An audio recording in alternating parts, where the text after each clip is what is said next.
always in our clubhouse getting high. Super fuckers! Everybody wishes we would die. Super fuckers! Here we come like a bomb. Everybody fucking run and hide. Hey, it's the Pizza Party Podcast. I'm Pan Pizza. Who are you people? 2014 sucked. You know, you don't have to open up with a joke. You can just introduce yourself. I hate 2014, though. Yeah. I hate 2012. That movie was terrible. Classic film, John Cusack. Who are you people? Nolan. Gary. Ken. Who's this? Who's Gary? Who are you? My name is Gary, and I guess I write cartoons. That's about it. Can you elaborate what else you've done? Well, more specifically, what you've done with cartoons? Oh, well, I do a web series. I do, it's called Failing Upward, and it's coming out this year, so Nice. It's exciting. Is there anywhere people can follow you? I'll link to it below. It's facebook.com/failingupward, and then if they want to follow me on Twitter, it's my handle, I guess, is Mutant Astronaut. That's it. Yeah, I think a long time ago I did mention you in a very, very old video 2 years ago. Oh, yeah. Thank you for that, by the way, because it got most of our fans. Well, You got 2 whole people. Yeah, Nice. 2 whole people, because back then hardly anyone watched me. I don't know. I got a billion, not a billion, but at least 100 people. I'm pretty sure from you, because I would always get constant messages Pan brought me here. There's no pornography. And then I'd have to explain to them because I thought you were serious, despite you being sarcastic. Uh-oh, yeah. Sometimes people can't tell if I'm being serious or sarcastic sometimes. But anyway, the next video is gonna be Did You Know Incredibles? Nice. Yay. Wow. The same video. So time to fucking sell out. The same video again. How dare you? I haven't done a video on Incredibles, although once I'm done with that, I would like to talk about that video game because I've been obsessed with the Incredibles recently. Why? That game is horrendous. I know, it's awful. That's why I want to talk about it. Which one? It's like a crappy prototype of Sonic Unleashed. Yeah. Well, Fuck you. That game was great. I like that game. You got the beat-em-up sections that take up most of the game, you got Elastigirl's stretchiness, and you got the running stages. The only good things about... Was there a stealth stage with Violet? Yeah, you got one Violet stage, and it was the worst stealth game ever. Is this the I remember that Reminder? No, the first one, the one based on the movie. I remember that being the highlight of the game. Or the dash part was the highlight of the game. Yeah, the Violet stage was the absolute worst part of the game. Oh man, it's been too long. I remember the game ends with... It literally just ends with Syndrome on a roof going, "Urgh," and he turns away, and then it doesn't even end with the actual movie ending. Well, I mean, would you want the final boss just to be throw this car at Syndrome and watch him die and get sliced up in the... Well, I mean, the final boss could have been just Syndrome in the air, shooting stuff at you, and then you have to hit him into a plane. Although, if you fail that mission, the baby dies. Wow. I mean, if you watch The Incredibles again, I forgot how incredibly violent this movie was. Yeah, it's pretty... Tons of intense. corpses in the movie and civilian casualties and Syndrome's death. Yeah, I mean and also the fact that Mrs. Incredible was just screaming at her child saying, "Put a barrier around us now!" Put a field around us now! I've never done one that big. Violet, do it now! Abort, abort, abort!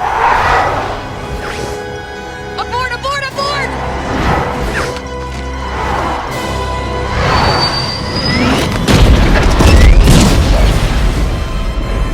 Yeah, I think Mrs. Incredible was the best actor in that movie.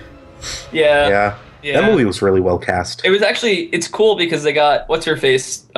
Sarah Vowell, who had never done any acting before, and then she's actually really good as Violet, which is crazy. Yeah, she does she's a radio talk show on something called This American Life, and Brad Bird just heard her voice on the radio and thought, yeah, this will work for Violet. This person who's never acted before, sure. That's so weird, but the test they did is actually... She wasn't even acting, and the test even sounded good. It was just footage of her, or audio footage of her from a cannon launch or something. Mm-hmm. And then it was good. I like her. I've seen her in things since then. There's bit parts, but yeah, she's okay. She's a decent actress. I'll show a clip of that in the Did You Know Incredibles video, since I do discuss her and a lot of the voice actors. But anyway, let's get into the news. Play us out, Bill O'Reilly. Fuck it. There's no words on it. Fuck it. We'll do it live. Fuck it. ever seen that? Fucking thing sucks. There's no words there. Fuck it. There's no words on it. Fuck it. We'll do it live. I'm Bill O'Reilly. I hate black people. Sorry, Ken. So anyway, the news. Okay, there really isn't that much news this week, because, I don't know, it's Christmas and no one really, I don't know, whatever, there's no news. No cartoons is released during Christmas. Interviews out. Yeah. It's a dry season when there's news during Christmas, but I think, well, the only notable news that I can talk about is Christine Cavanaugh. Oh, yeah. She's the voice of Dexter's Lab, the original voice actor for Dexter's Lab. Babe, Pig in the City, if you can remember that old 90s movie. Mm-hmm. Chucky Finster from Rugrats. What was that character from Real Monsters? Oblina, the black and white snake character from All Real Monsters. Bunny Rabbit from Sonic, Sat AM. Yeah, I didn't even know that. Oh, yeah. That she was Bunny. Yeah, Rabbit. Yeah. Christine Cavanaugh. Christine Cavanaugh has passed away at the age of 51 and has done all these voices. Do you guys have a favorite voice that she's done? Well, I'm a Sonic fan, so... She does the voice of Dexter, right? Yeah, the original voice of Dexter. Because there's two voice actors. Yeah, I like that voice. It's Candy Milo replaced her, and I actually talked to her on another interview, and she was talking about how, like, I don't remember exactly what she said, but she kind of felt like she had a lot of, like, things to live up to, and she kind of just ended up doing her own thing with Dexter. But, a lot of people blame her for why that show failed. Like, the latter seasons are bad, but I think it's just the writing is awful, and the art style was awful, too. But yeah, it's not her fault whatsoever. The art style was terrible, but there was a lot of classic episodes like Dad versus Dad, or yeah, that one's okay. Or what was the one with the two robots, the riding that hog episode? I don't remember that one, but I remember I do remember there was a lot of weird Mandark stuff going on. They kind of explained that his parents were hippies, which was like, it's funny, but They destroyed official Dexter canon by ruining Mandark's backstory. I forget what it was. Also, his sister is now disappeared for some reason. That's right, he did have a sister. Yeah, but the art style was awful. Like, it was everything's brown and flat. It's just the backgrounds were the ugliest backgrounds I've ever seen on like a mainstream cartoon ever. I mean, I think they were trying to go for Samurai Jack, but it failed miserably. Yeah. What about Problem Solvers, though? That's like a whole. That's true. That's a whole other level. But yeah, well, the thing is, Dexter had like decent backgrounds before that, so like the downgrade like is an additional like 90% terribleness like addition. So like it's bad. They're just bad. They're it's bad. just too flat. It just like I think the sign that Dexter was changing was that if you remember the Powerpuff Girls movie, right before it was an episode of Dexter's Lab called The Chicken Pox or something, and it was just gruesome. And is it when he's scratching himself and everything? Yeah. Like, yeah, I remember that. That's gross. It's like, I mean, Dexter's Laboratory was already canceled, and all the crew went on to work on Powerpuff Girls, so they needed someone to make the new seasons of Dexter's Lab after it canceled like a year or two later. Why was it that after the third season of both of those shows, they got like terrible? Like, because the later seasons of the Powerpuff Girls, I own it all on DVD, and I did like a marathon of like all of them, and the show's quality just goes down. Like the writing, at least, the writing's bad. Yeah, one thing that really bothered me about the Powerpuff Girls after movies episodes they look computerized, because the old ones were hand drawn, and then this one they switched over to computers, and this was the awkward transition in the 90s where I just hate how everything transitioned to computer paintings, because it looks too, I guess, saturated and brighter. Did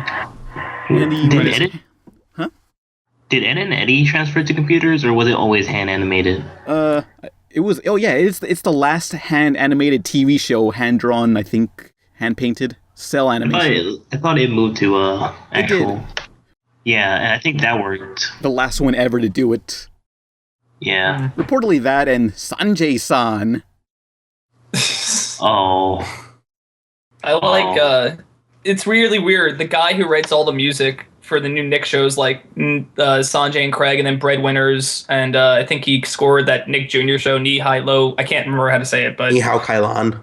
Yeah, something like that. He's in a band I really like, or he is the band I really like, and it's just weird to hear his voice, like, all over those shows. or like his music and stuff, but the shows are like not so great. I don't care for Sanjay and Craig, and I don't care for Breadwinners whatsoever. Well, speaking of voice actors, let's go back to Christine Cavanaugh.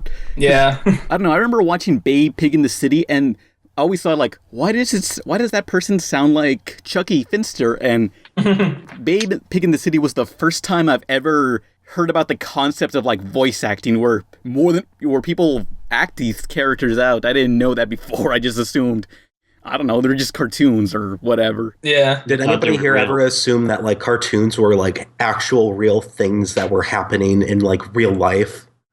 Because I never thought about it like that. Because I did when I was like 2 or 3. Someone in school was telling me how they would always repeatedly watch The Land Before Time over and over, and sometimes they would just pause the movie just to give the cartoon actors a break. Oh, that's adorable. He thought it was real. His mom just not. He needs a break. He needs a long break. Damn. And then you guys go play on like PlayStation or something, and then you come back and you're like, okay, he's ready. But, yeah. You alternate between them. You give the PlayStation a break, and then you give the cartoons a break. I mean, it's a good thing none of those cartoons ever like made jokes about breaking the fourth wall, because they would believe it. They would assume that they were talking to him. Yeah. Dora the Explorer is a real life experience for them. I feel bad for people who watch. I mean, for kids who watched Grumpy Cat, because Grumpy Cat. You guys have been talking about that for the last like 3 episodes about how Aubrey Plaza like melted down and like Aubrey Plaza is dead. Yeah, she just went all out on her Twitter saying, "Oh my God, what happened to my career?" Did she really? Yeah, Mm-hmm. she really did that.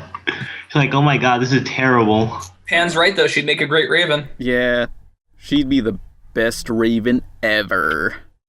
The Grumpy Cat movie was this Grumpy Cat breaking the fourth wall and stopping the movie midway, saying, "Hey, hashtag Grumpy Cat, buy our Grumpy Cat merchandise." I need to like see in the this middle of the movie. movie. Wait, did you actually watch it? Yeah. Me and Oh my God, all our friends streamed it, and we just got in and like shat on it the whole time. Oh, I need to see It's this not. movie. It's not funny bad. It's bad. No, it is so funny bad. It's horrifying. No, it's not. It's because they know it's bad, and that's why it makes it bad.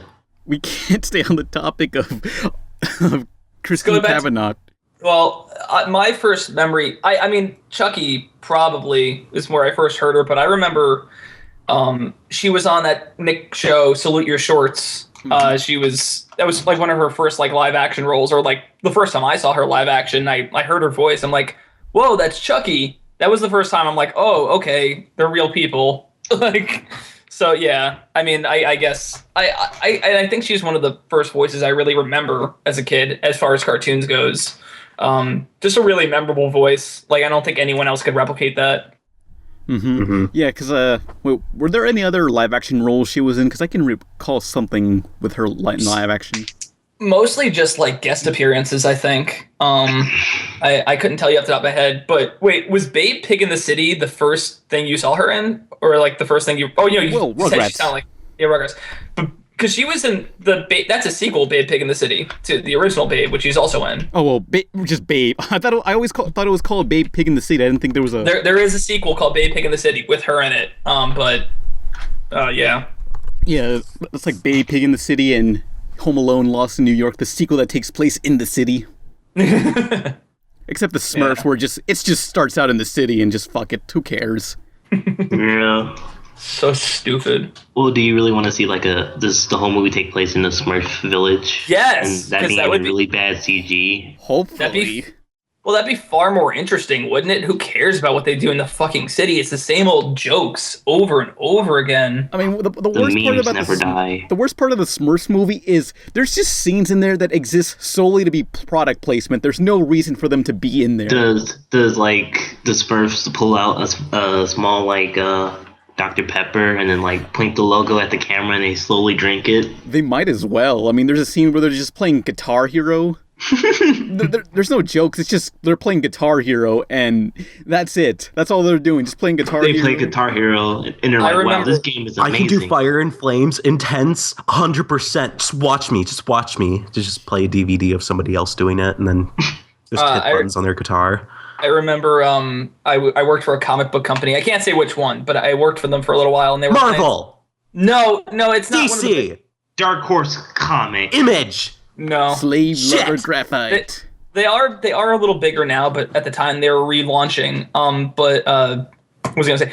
They gave me a movie script for one of their properties, and once again I can't say what it is, but one of the way the character finds out he has like psychic abilities or like some kind of like telekinesis is that he uses it to play Guitar Hero, and I marked down on the script worst thing I've ever heard. What the fuck? Yeah, it was bad.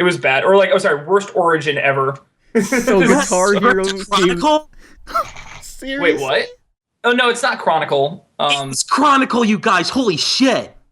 No, Max Landis isn't that dumb. Oh my god! Like that's how they discover they have superpowers by playing Guitar Hero. And what did they really say? Guitar Hero was like a knockoff? It's like legit Guitar Hero. Oh, hang on. I think if I were to look up like Guitar Hero in media, like maybe we could find The that movie, comic. the movie never came out, and it was never in the comics. This was just an adaptation of one of their comics. Okay, When I was there, I also read the script for Johnny Quest, the movie, and that was terrible because it was boring as shit.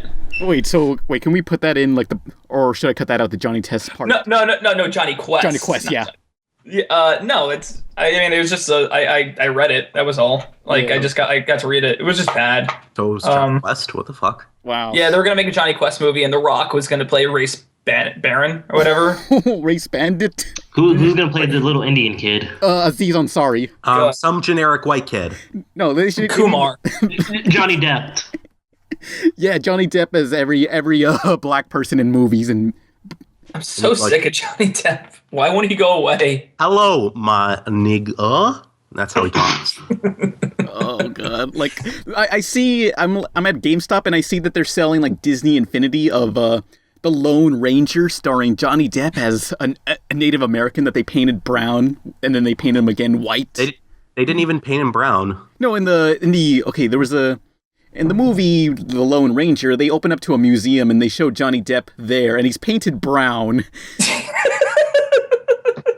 Nice. Oh, it's like wow. I think I saw Into the Woods 2 days ago, and I think wolves would even be offended by how Johnny Depp portrayed them. No, the Jacob from Twilight would be like, "What the fuck is this?" Actually, I was at work and I was on break, and a friend of mine, we were just having casual conversation. I don't know how it came up, but he mentioned that he was Native American. I just jokingly go, "Oh, I'm sorry about the fact that we slaughtered you guys like all those years ago." Like, "Oh, thank you. Nobody's ever said that before," and I didn't have the heart to tell him that was a joke. Wow. I was Just thinking, like, yeah. Jacob from Twilight would be pissed at Johnny Depp for The Lone Ranger and Into the Woods because he's both werewolf and Native American. Yeah, so. At least the Twilight movies, they actually hired Native Americans to play Native Americans. Shirtless, jacked Native Americans. Damn. That movie was humongous in high school. Now it's just like, now everyone seemed to have forgotten about it. It's crazy, right? How like the fandom was everywhere and now it's nowhere. Yeah, it's just like, it's all over. There's no like Twilight. even Harry Potter is still sort of relevant. People still kind of talk about Harry Potter, but nobody talks about Twilight anymore. Yeah, well, I think... What about Artemis Fowl? What the fuck is that? Dude, that was a great book. I wonder why they never made a movie out of it. Oh. Have you guys read the comic book of Artemis Fowl? That's cool. Yeah, dude, they made him look really cool. Yeah, my sister was like, I don't like the fact that I don't like comic adaptations because I like imagining the characters on my own. That's fair enough. So basically, my sister is a fucking weeaboo.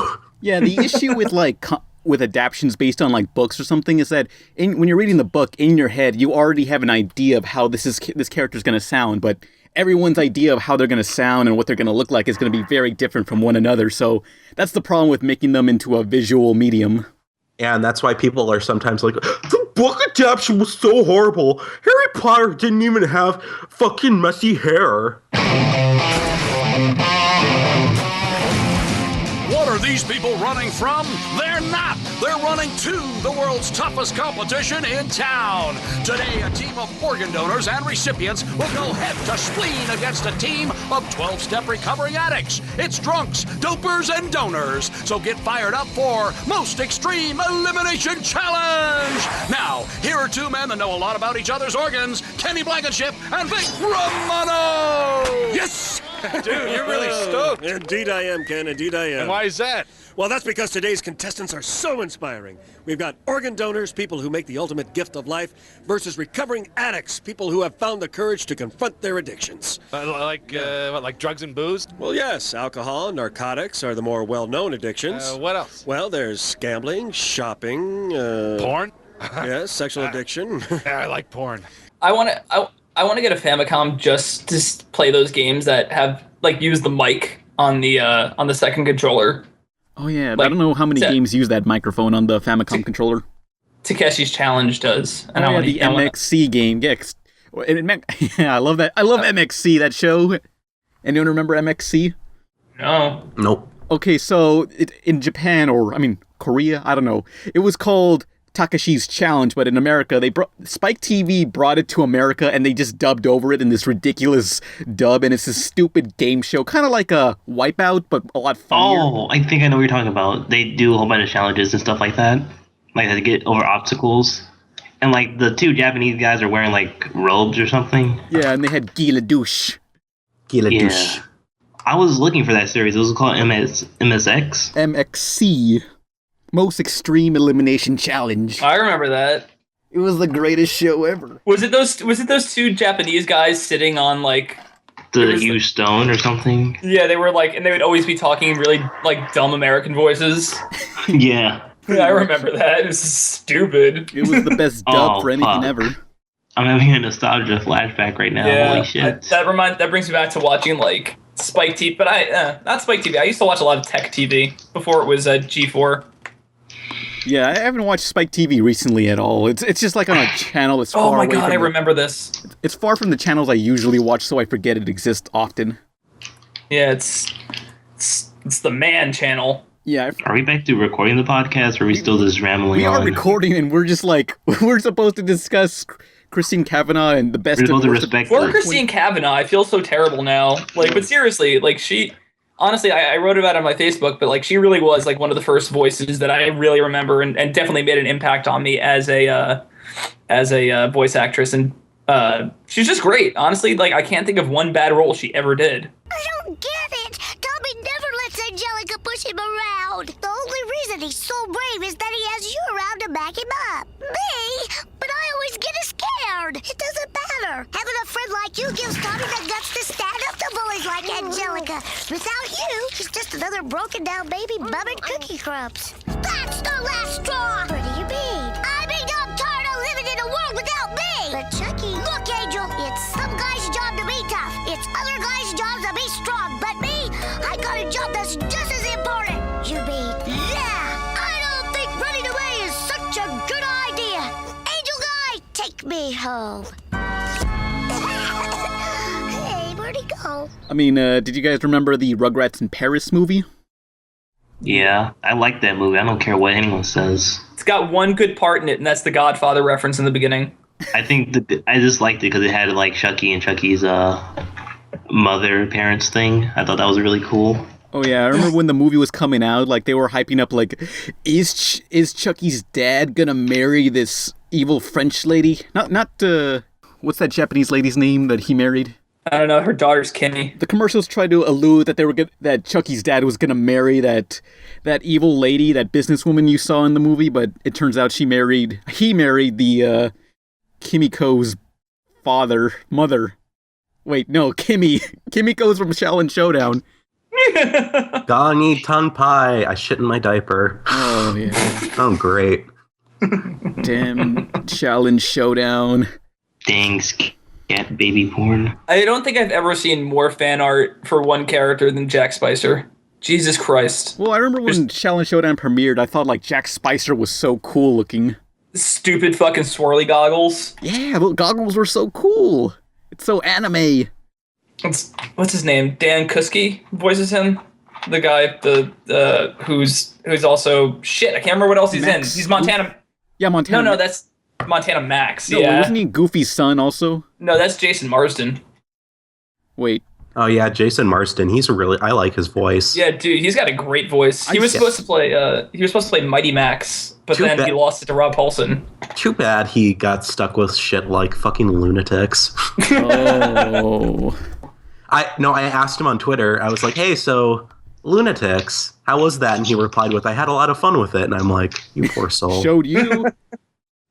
No, okay, Danny Cooksley, yeah, voice of Jack Spicer, which I thought he was the same as Max from Goofy Movie. No, that's Jason Morrison, who's also Tino from The Weekenders.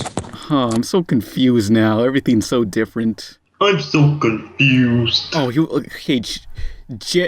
Cooksley, he was also Dave the Barbarian. That was a good show. You know what? Fuck the best and worst of 2014. Let's just talk about voice actors. Yeah, remembering voice actors who are, some of them are still alive that we're just talking about. Like, isn't that great?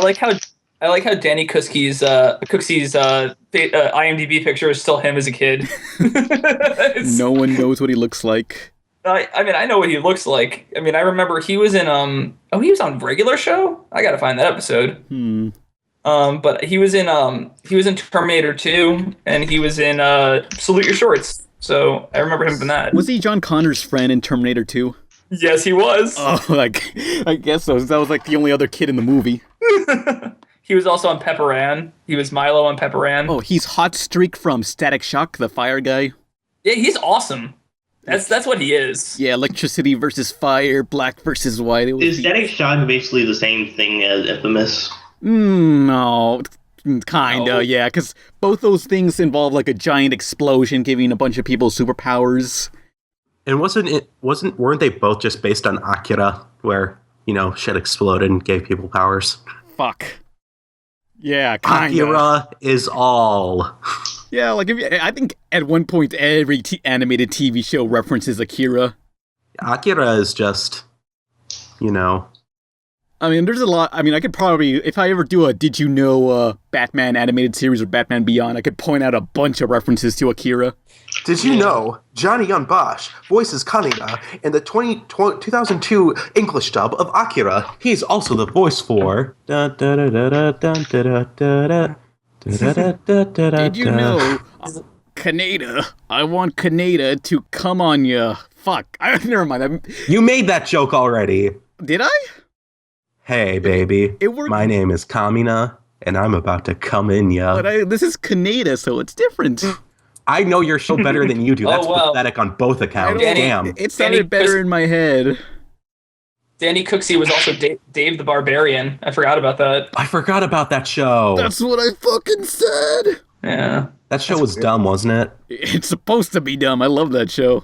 Dave the Barbarian. Barbarian. But jabbers. Yeah, I kind of found Dave the Barbarian very strange because, like, it was at a time when I grew up with Disney and they were just having all these, like, TV shows based on their movies, like Aladdin, or they had that Disney art style, like Tailspin, DuckTales, Yeah, but then they were just like, you know what? We don't give a flying fuck. So then they just did whatever they wanted. Yeah, they started getting more. It kind of felt like they were trying to be more Cartoon Network-ish, where their cartoons were more angular and cartoon-looking instead of their traditional Disney style. I sincerely think they didn't like the 2000s after Kim Possible and before Gravity Falls were pretty bad. No. Yeah, I remember watching the cartoons and thinking, why is there so much animation on Disney? Disney shouldn't be about animation. Yeah, it's really weird now to like turn. I know. I'm turning on Disney to watch like Wander or Gravity Falls, and it's like, wait, isn't this the shitty channel with dog with a blog? Wait a Don't second. dog with a Why am I blog. watching That's the the Amazing Spider-Man crossover with Jesse? Oh yeah, the crossover. God, that is. Fuck that. See, this is why people did not want Disney to own Marvel, because they do stupid shit like that. Okay. To be fair, at least they only keep this to the fucking TV shows that nobody gives a shit about instead of the movies. I will give them that, and I wasn't even that mad when Phineas and Ferb did the Marvel crossover, except it was terrible, but like, I couldn't be mad. For some reason, like, I can't get mad at Phineas and Ferb, ever. Like, it's just such a good Christian program. Fucking it's not good. No, I'm not saying it's good, but what I'm saying is that it's inoffensive at the end of the day. Like, it's bad. Yeah, there's nothing, it's just average. Like, there's nothing really. And yet it lasted for over 7 years. Yeah, I don't know why. Okay, so how long is this? I think the last episode is out or something. How long is this fucking summer? Really? How long is this fucking summer? Ed, Ed and Eddie took place mostly during the summer, but they went to school eventually. Yeah, but Yeah, I know. yeah, but when I was watching Ed and Eddie, I didn't even know it was summer. I thought it was just every day. Well, there's when I no other watched. people in this world, so they're all like, why even have school? There's no one alive. Yeah. Yeah. I don't know. I remember a while back there was an article talking about Phineas and Ferb, and they were like, the creators like, oh yeah, they're gonna go to school now. Live. And I'm like, Ha but they never did. And it was I remember just waiting for him, like, oh, I could be kind of interested in that. The problem with Phineas and Ferb, I think they're fine. The funniest thing about the show is the sister, and then I hate every other fucking character. Like I hate the Baljeet. Hey Gary, what you doing? Oh yeah, her too. It's just so formulaic. Yeah, it's very formulaic, but at the same time, like, it's inoffensively formulaic. There's nothing about it that's like It's not obnoxiously trying to be bad. deep and shit, I guess. And then, but like, then Gravity Falls came out, and it's like, oh wow, Disney actually can do good shit again. I hope Gravity Falls doesn't get canceled. It will not get canceled. It's, first of all, they can only do one more season after this. There'd be no reason to just cancel it now. But I remember, I think Alex Hirsch said it's either going to be a third season or a movie, right? I'm pretty sure it's going to be third season. I hope so, because it's a season and a movie. Yeah, I think so. It's going to last 6 weeks. Because I heard that he only had plans for 3 seasons with his overarching plot idea. Well, I mean, it's only 3 months, so like each season is a month, right? I don't know. Yeah, I would assume that. It would, like, first season's June, second season's July, third season's August. Back to school with Gravity Falls. Oh yeah, and the weirdness follows them back to school. Oh shit. Dude, I honestly, like, it's terrible, but as much as I hate fan fiction, whenever I see like drawings of Dipper and Mabel when they're like older and like in school, I'm like, oh man. And when they're in love together. I like seeing the images where they make out with each other. That's awesome. Have you seen that? Lest we forget the nipple bite of 2014. Best nipple bite of 2014. It's exactly what I was Lolicons. You can't stop us. We are one. We are anonymous. There's just like, okay, so what I keep seeing on Tumblr is like there's this guy who just uploads incest fan art of Mabel and Dipper, and there's this one animation that they went through the trouble of animating where I saw. Yeah, that's the one. Yeah, where I don't know, Mabel bites Dipper on the nipple region, and he just groans in pain. But then Dipper tries to do the same for Mabel, and then she just moans sexually. This. And then he says it's not fair. Let people jack off to what they want. That guy, whoever did that, did another one where they're just like talking to each other about how like when they get older they're gonna like be separated from each other, and it's like it's the most awkwardly incestual like it goes on for like 5 minutes. Yeah, it could have been sweet, but then it's like it opened up to them to just alluding to incest. It's like, why? Dipper. Dipper.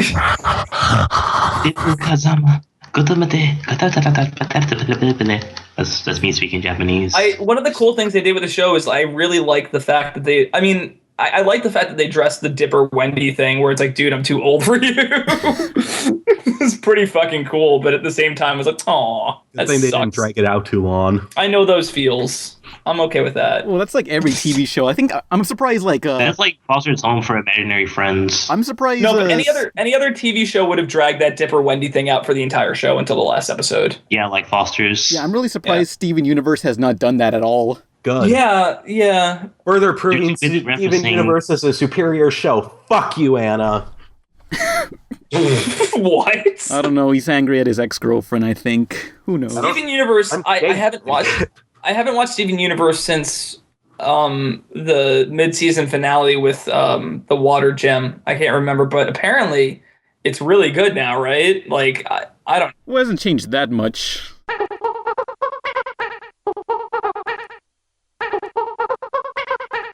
I'll cut this part out. Fuck it.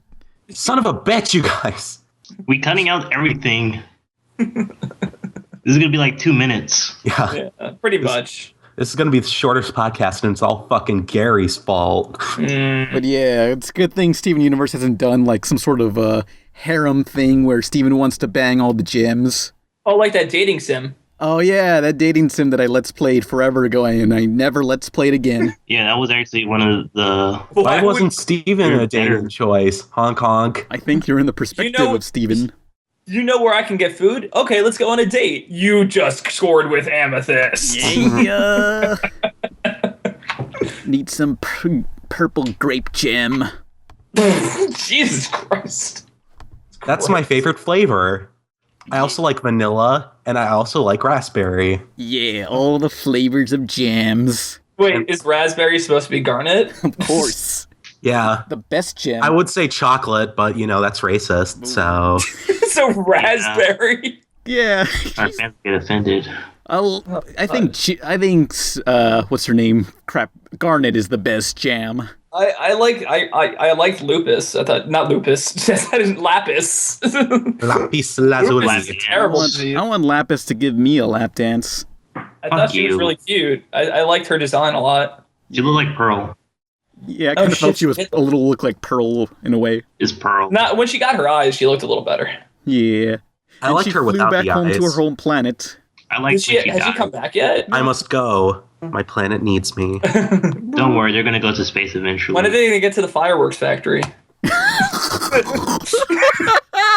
Nice. Oh no.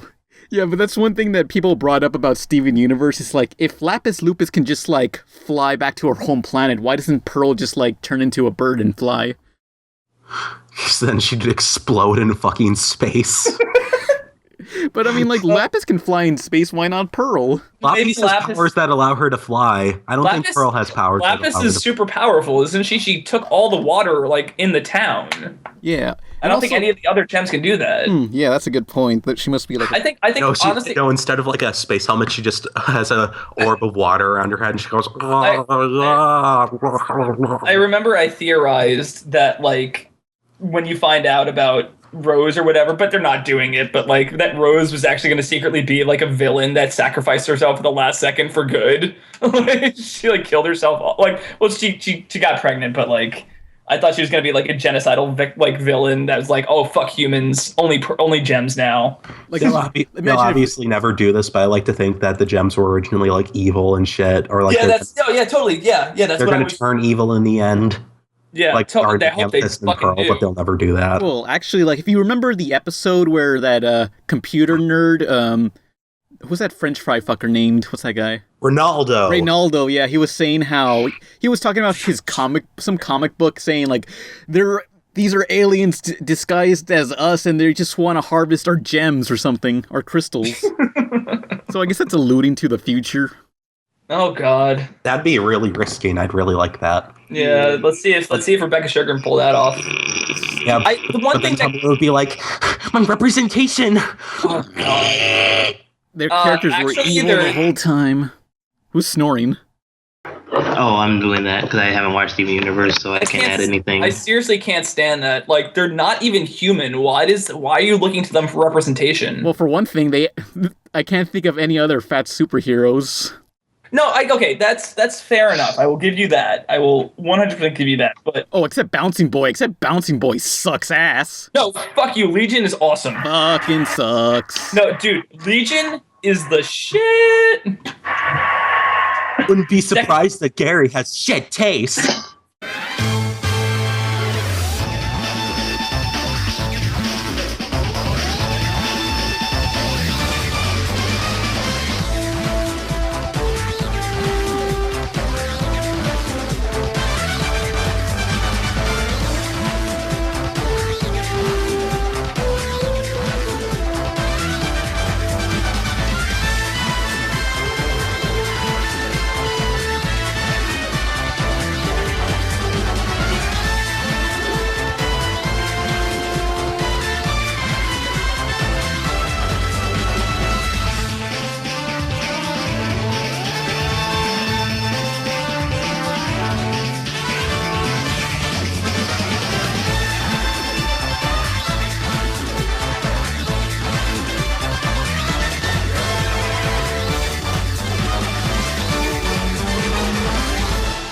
I haven't seen that show in forever. How was it? The first season, I will admit, isn't that good. I think it tried too hard to be like kind of Teen Titans without the anime feel. I mean, it was kind of like in the time when Teen Titans was super popular, so it was like, we need another teen superhero. It was literally right after Teen Titans had ended. But the second season is so much different. It takes a totally dark turn. All the characters have aged up at least 5 years. And it's just, there's some pretty dark shit. Like the first episode, Triplicate Girl loses one of her doubles, like one of the doubles, I guess. So now she's there's this girl that can duplicate herself into 3. Yeah, and then she goes from Triplicate Girl to like Duo Damsel or something like that, and that was cool. And then, but the only thing that sucked about that season was like there were two Supermen. There was regular Superman, and there was angsty bioengineered Superman. It's stupid, but the stuff they do with Brainiac 5 is really cool. Like that whole season's about him and how like he has to kind of accept the fact that he used to be like his ancestors were evil. That he goes crazy in the last 2 episodes and punches a girl. So Brainiac is just suffering from white guilt. His ancestors wiped out the Native Americans. Yeah, I guess so. White guilt. Green guilt. Green guilt, yeah. No, yeah, it was cool because like he goes like totally evil at the end. Like the entire season, they're building up this relationship between him and shrinking Violet, and he punches her at the end, and they never talk again. Like they literally leave that on a cliffhanger. They never talk again. I actually heard that Legion of Superheroes was originally going to be about Supergirl, but they changed it to Superman. Yeah, well. Yeah, I think so.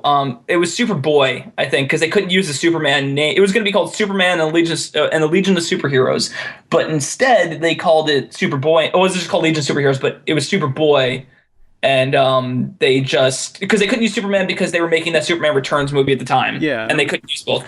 But I didn't know about the what's it called the Supergirl thing. Yeah, there's the Justice League episode, I think Unlimited, where Supergirl goes to the future and meets the Legion of Superheroes, and that was supposed to be like a pilot in a way. And all of this Legion of Superheroes are like 90s teen stars. Like Melissa Joan Hart plays Saturn Girl. Wow. Who's that again?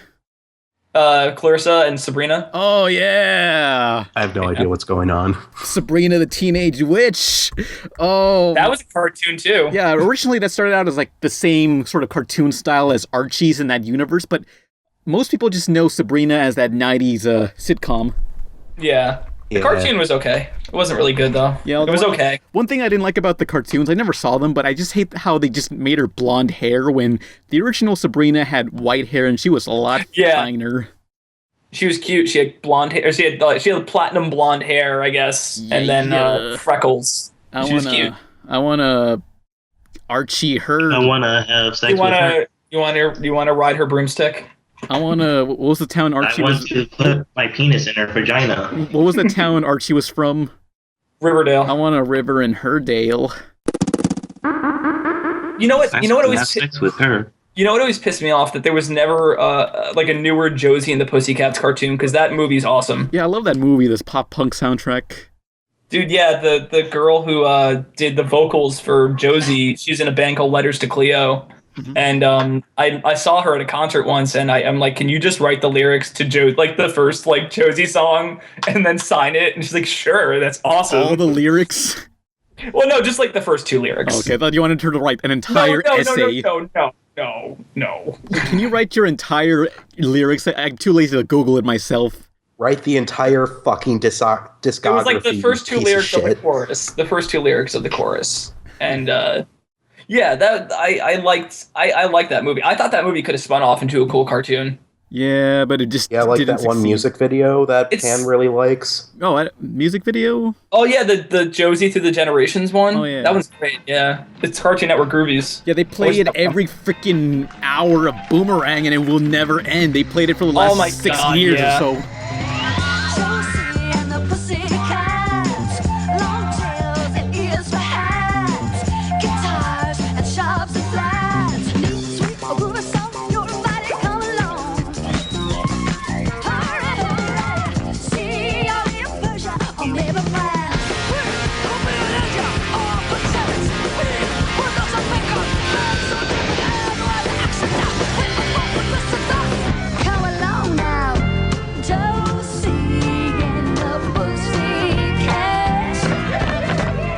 that, and then but they don't play some of the other ones, like the soul coughing ones, the Walker, the Circles one, and then the Rollin' one with the old Betty Boop cartoon. I like that album's awesome. Yeah, I just think they have. Same album. I think it's a rights issue, but they do play some of them, but not all.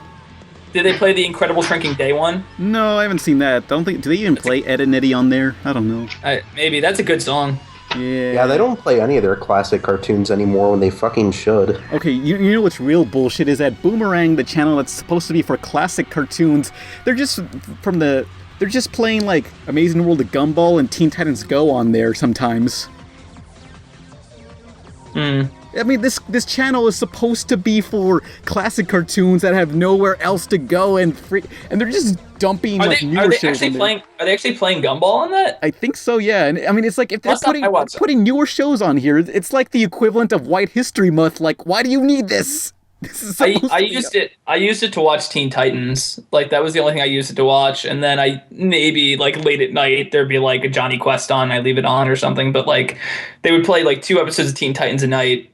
Then I watched the entire series in like 3 weeks, like a month, I think. Yeah. Why don't you just buy the Teen Titans DVDs? They're really cheap. What? It's funny. The only season I want on DVD is the second one. That one's the best one. Terra? With Terra. Yeah, because the ending is the first time I ever really got like emotional during a finale of a show. I was like, no, you don't have to die. Yes, you're a terrible person. What about the third season though with fucking Raven's arc? That's fourth season. That's fourth. That's when the show kind of got a little. I mean, I think I was tuning out by that point. I was still watching it, but I was like, I'm older and I'm not emotionally invested. It didn't really get like, oh shit, what do we do? They ordered another season until like the last season. Yeah, that's last episode. Doom Patrol. Everyone shits on that last episode with Beastboy and Terra, but I think it's the best way you could have ended that show. Oh yeah, we were talking with Charisha, that girl from the last podcast, or Sashira, you mean? Sashira, I'm sorry. Yeah, she was telling us that she hated that, and she actually read the actual comic books. The ones that was, the comic book was called Teen Titans Go, and it was it came out like the same time as the original TV series, and that one had a better ending because it was like the Teen Titans having a nightmare about their biggest fears, and they realize that they have each other, and she said it was a far superior ending to what we got on the TV show. Well, to be honest, I agree that it's a good ending, but it's a good ending for Beast Boy, not for the show, because it's like yeah, but Beast Boy, I always felt was like I don't know. I never felt like Robin was like the linchpin of the show. I always felt like Beast Boy was the entry level character that everybody liked, and I thought it was. I didn't like Beast Boy. Beast Boy sucked. Yeah, fuck you. He got his ass kicked every time. Starfire was the most hated character though, because all she did was get caught. She was what the fuck? She did not. What she did? She was actually the physically strongest character because they confirmed twice. Too bad she never fucking used it. Hey, she beat up her sister. The best thing about that. She beat up her sister after she got caught like what fucking twice. She was a damsel throughout that whole episode until she didn't even beat her. The cops caught her. Oh. The cops caught her in the end. She didn't beat up her sister. No, but they took her down and the cops arrested her. No, the cops caught her when they were about to fight. No, the second episode, there was a second one. Oh yeah, she kicks her ass in the second episode where she blackfires in. Yeah, still doesn't deserve her own fucking season. Yeah, well, I guess the movie Trouble in Tokyo was the season dedicated to her.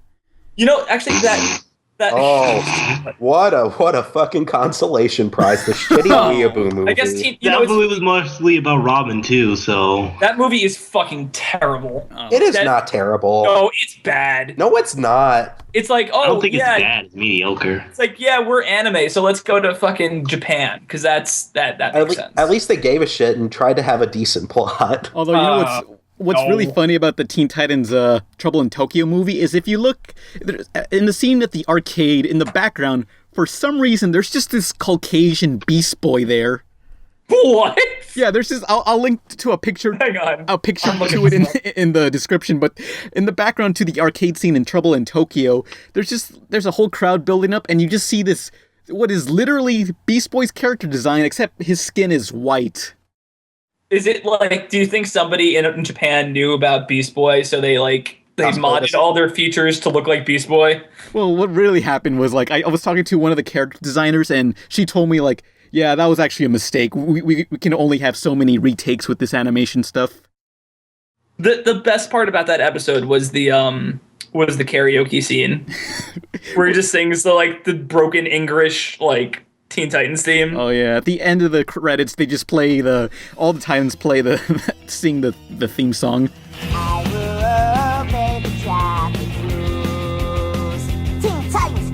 I will eat everything without likes or dislikes. Teen Titans.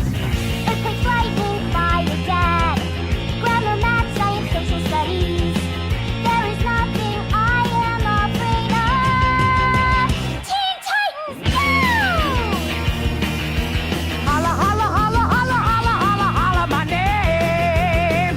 Teen Titans, half of your troubles will be gone.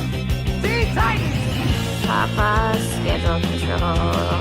Mama's weight control. Wishes are endless. Teen Titans go. 1, 2, 3, 4, 5. Teen Titans. I can't believe I didn't notice this till later, but all of the serious episodes have the English theme, and then all the wacky ones have the Japanese theme. There's an Easter egg on one of the DVDs where they just go yeah, that's a thing we did. Yeah, I don't have the DVD, so I didn't know that. But a couple years ago, I was just watching. I'm like, wait a minute. But just further cements that Glenn Murakami is a fucking weeaboo. How dare you? oh, undeniably, Glenn Murakami's a weeaboo because his art designs, his character designs on Ben 10 Omniverse. There's a bunch of them based on one's based on those demons panty and stocking fight. In the background, you can see stalking in one of the episodes. Someone that Omniverse was pretty. Wait, in Teen Titans? No, Omniverse's design was lame. Ben 10 in Omniverse. Okay. No, I have never seen Omniverse. Yeah, because there was an episode where Omniverse is lame. I do have a jacket, a Ben 10 jacket from I think Alien Force that's signed by the entire cast and crew. How the fuck did you get that? I just honestly I saw it on eBay for $20. Somebody just had a jacket and I was like, oh, I'll buy that, and I got it. And then I went to Comic-Con. They had a Ben 10 panel. I'm like, I don't really watch the show anymore, but I do like the jacket and I'll bring it in to get signed, I guess. So I brought it in and I had a true fan and you have more stuff no, than it's so Nolan. weird. It's so weird. I feel like I could sell it for a decent amount of money, but I don't know. It doesn't have any authenticate. It's not. I guess there's no certificate of authentication, whatever. But there's no certificate with it, so nobody could tell if it's actually their signatures. But they were doing signings after the show, after the panel, and I brought it up to Greg Sipes. Like, oh, this is super cool. Brought it up to Yuri Lowenthal. He's loved it, and then Ashley Johnson signed it as well. And then I think one of the directors of the series did. But yeah, so I have that sitting in my closet. I love how you're Greg Sipes loved it. Yuri Lowenthal thought it was great, and then Ashley Johnson was just whatever. No, Ashley Johnson, seriously, Ashley Johnson was super cool because when I met her, she, I was saying is it weird that you and Greg Sipes, Greg Sipes used to play the good guy and you play the bad guy, and now it's kind of reversed. And she's like, yeah, I kind of just keep getting cast opposite of him. It's really weird. But yeah, I thought. You know what sucks though? I thought Alien Force did look good for the most part in the first. I don't know, man. Maybe. No. For the first season, it did, and then as it went on, it got worse. And then when Omniverse came out, they just didn't give a fuck. There's a line in Alien Force that I'm trying to figure out is improv or not, but it's just it's Ben and Kevin, and Ben's trying to give Kevin juice, and he's like, no juice for you, or something like that. I'm like, geez, because it seems so out of character for Ben to do something like that at his age at that point, but it's just weird. No, God, talking out of character, fucking season 3. I haven't seen season 3. That's the one with the alien that thought it was superior than all the humans or something like that? Season 3 is when it was after they defeated the those aliens, the hybrid, was it? Yeah, hybrid. Yeah. And Ben started getting really cocky and acting like his older self, from the first series. And it came out of nowhere, and their only explanation was that he just thought he was so cool because he defeated the hybrid. And I was just God. Okay. Fuck off. Oh, what did you do, huh? Did you defeat the hybrid, huh? Yeah. What'd you do today, huh? Yeah. Well, yeah, that's basically how Ben acted. Yeah, that's right. In Omniverse's one and only credit, they did learn how to write Ben with some sarcasm and shit and his old design and his old character. But too fucking bad they didn't know how to write a fucking story. Omniverse is really like the villains are just so fucking boring. Dwight It's McDuffie So sucks. boring. Okay, so Omniverse has the same problem that that Spider-Man or Ultimate Spider-Man has, where it's just a show to push toys. Yeah. That's literally all it is. It's just a show to. Has anybody actually watched Ultimate Spider-Man? Yeah, I have. It's pretty horrible. Except when like a minor character cameos, because usually then it's kind of funny. But like when Squirrel Girl shows up, that's kind of cool. But like it's like watch Spider-Man ride a motorcycle in the city. It's like, why would Spider-Man need a motorcycle? He could just web swing. Yeah, he even said, he even says in the show, he's like, dude, who needs a motorcycle? It's New York. Yeah, like Batman what Brave the and the Bold fuck? made fun of that, how in the last episode, they just have Batman with all these like gadgets you see from the toys. Because in the toys to Batman, you always see him with like a missile launcher or a motorcycle he never rode, Yeah. Yeah. And also, I think if you see Man of Steel's merchandise, there's obviously a car with a Superman car. For some reason. I bought a Batmobile when I was younger, like from the Christopher Nolan movies, and that thing was cool as fuck. Yeah. I do a podcast as well, and me and my friend were talking about this on the last podcast about how like I was talking about it. I just hate when shows try to push merchandise, because like if I go into a toy store and I just see like Arctic Batman, I'm like, oh, I'll just buy it because it's Arctic Batman. You don't need to push it in the episode. Like it's just like it just comes off as forced to me. Yeah. You want to know something weird though? It's a different show, but with Avatar: The Last Airbender, if you look in like the first Avatar: The Last Airbender art book, like they have designs for like toys that didn't show up in the show, and like the people who made the toy lines didn't fucking use them.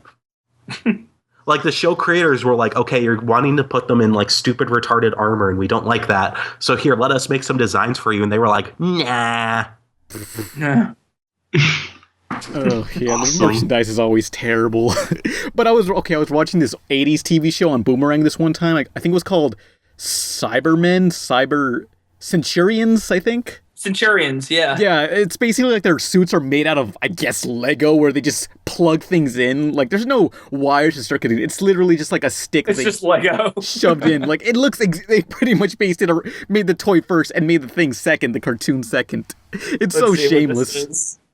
Although when I was watching this 80s show Centurion, like, I will give it credit because it's the first time they do look like Legos. No, it's the first time in any animated TV show ever where they have an episode that takes place in Mexico and there was not a single sombrero, so I'll give it that. Centurions, so progressive. Generator Rex had an episode where they went to Mexico and like the main character was like Mexican. What were there sombreros in there? I'm curious. That's a show I've always wanted to watch, Generator Rex, but I've never even given it a shot. Seasons 1 and 2 are good. Season 3 is full of fucking filler, almost as bad as Naruto. The end. Ouch. But was it shit, I forgot. That was around the same time Symbionic Titan had come out, so my attention was diverted to that. Yeah, it was the last Symbionic Titan is the superior cartoon that deserves Oh my god. It was the last era of good action cartoons, then it just like no more. Everything's fantastic. Thank you, base Gendy. Well, Gendy. There's whatever. Star Wars Rebels something. No, I heard Star Wars Rebels, it gets really good the second half of the first season. Yeah, and that's all we have for action shows. That's it. Yeah, Core's gone. Yeah. And Teenage Mutant Ninja Turtles is mostly a comedy. What show? Star Wars Rebels, because that's the only. I didn't even know that existed. Is Korra even I'm not even talking about a good cartoon in general, but is it good like action cartoon? Yeah. Like is Of course, Korra is good. The action's the best part of the show. Because it's cool that it's really strong story wise, and that they kind of push the limits of what they could show on TV, especially in the last episode, from what I heard. But I've never heard anyone comment on action. Well, they didn't really push anything on TV because it never aired on TV. They dumped the third season on. You know what? On Teenage Mutant Ninja Turtles is good. The new Ninja Turtles is really good. Yeah. Yeah, but yeah, I will give it that. Dumped Korra online for like, fuck you. It's online now. Who cares? Screw you. What do you get for denying us Nickelodeon? Oh, the sad era of action shows that are gone. Like this, eventually something's going to revitalize it. I don't know what it is, but it'll happen. What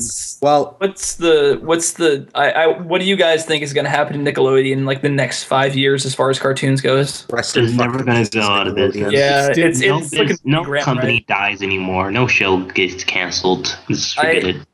SpongeBob will still continue to air. Steven Hillenburg is actually returning to that show. But isn't it going to be like the last couple seasons with him? Like, who knows? I mean, the creator Steven Hillenburg's returning to SpongeBob, but I think they're going to keep going and going until it never ends. No. It's never going to. Maybe it's like this is Hindenburg trying to cancel the show so badly. He's going in there trying to cancel it. That's his mission. He's going to pull Hindenburg. He's going to actually air Squidward Suicide. Oh yeah, the famed episode that people will say it's the creepypasta episode where people were like, no, it's totally real. You gotta believe me. That and Dead Bart. Yeah, I don't know the story about Dead Bart. What is that exactly? Dead Bart is like. I listened to Mr. Creepypasta. I've heard that creepypasta so many fucking times because I just leave that. I leave that shit on in the background. It's basically just like this guy hears about this lost episode, and when the creators hear about it, they like just drop whatever they're doing and leave. And they sob. Yeah, and they sob. And then he approaches Matt Groening and he's like, "Hey, do you have the lost episode, Matt?" And Matt's like on the verge of tears. He writes down a link to a website and he's like, "Don't talk to me ever again." Like he just cries like HTTP //www.youtube. Yeah. He goes HTTPS : fucking no. And then it's like I went on the website and it was a black background with a yellow link and it was a link to a download. And then I got the worst virus on my computer ever.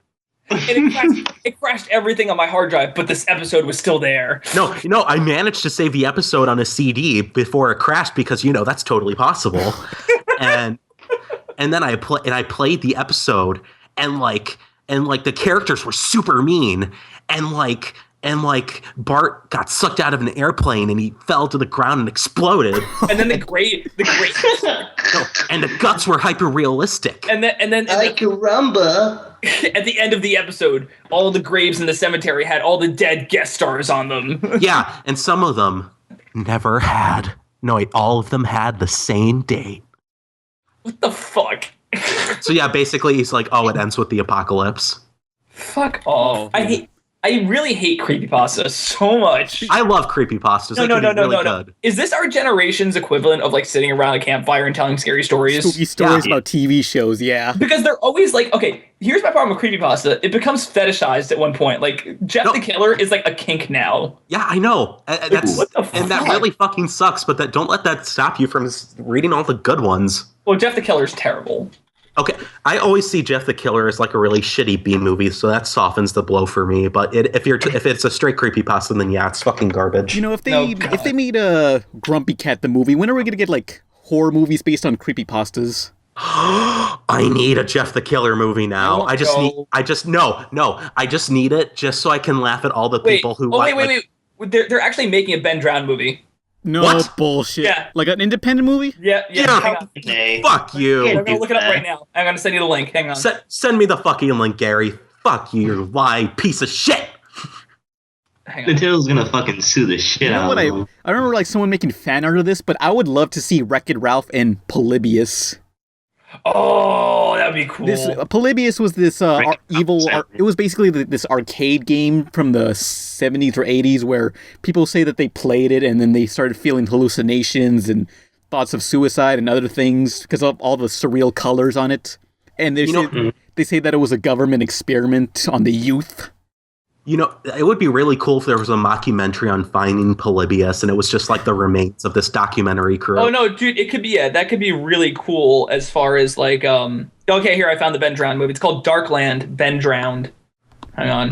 Yeah, but they're one creepypasta they're turning into a movie is called Pen Pal and that's super good. I love it. I have the book. I don't know, IMDb. It has to be real then. I mean, all these like Hollywood movies, they always advertise a horror movie and they say based on a true story. Like, what the fuck? Well, I mean, if you tell a story, like the fact that the story exists, that someone told it, means the story exists. So it's based on a true story, a story that exists. Not so much the actual story itself, but the story that it was written down exists. You know, like Harry Potter is a real book, so based on a real story. You know? Mm-hmm. Like, they should do that. Okay, so this Ben Drowned movie is, I think it's an internet production. Yeah, I mean, no way Nintendo would fund There was a Kickstarted Slender Man movie, and apparently it was the worst thing ever. Slender Man is another one I cannot stand. I think it's so overdone, and it's not even scary. Hey, man, hey. It was cool. It was all cool. white people are scary, okay? When the scary, I don't know what video this was on, but like it's like I think it was have you guys ever heard of Best Gamers? It's a parody website, or it's a parody YouTube channel. They just make fun of they did one on Five Nights at Freddy's, and they mentioned Slender, and they were talking about it's like in an age where like the scariest thing is a tall white guy in a suit. oh, Racked.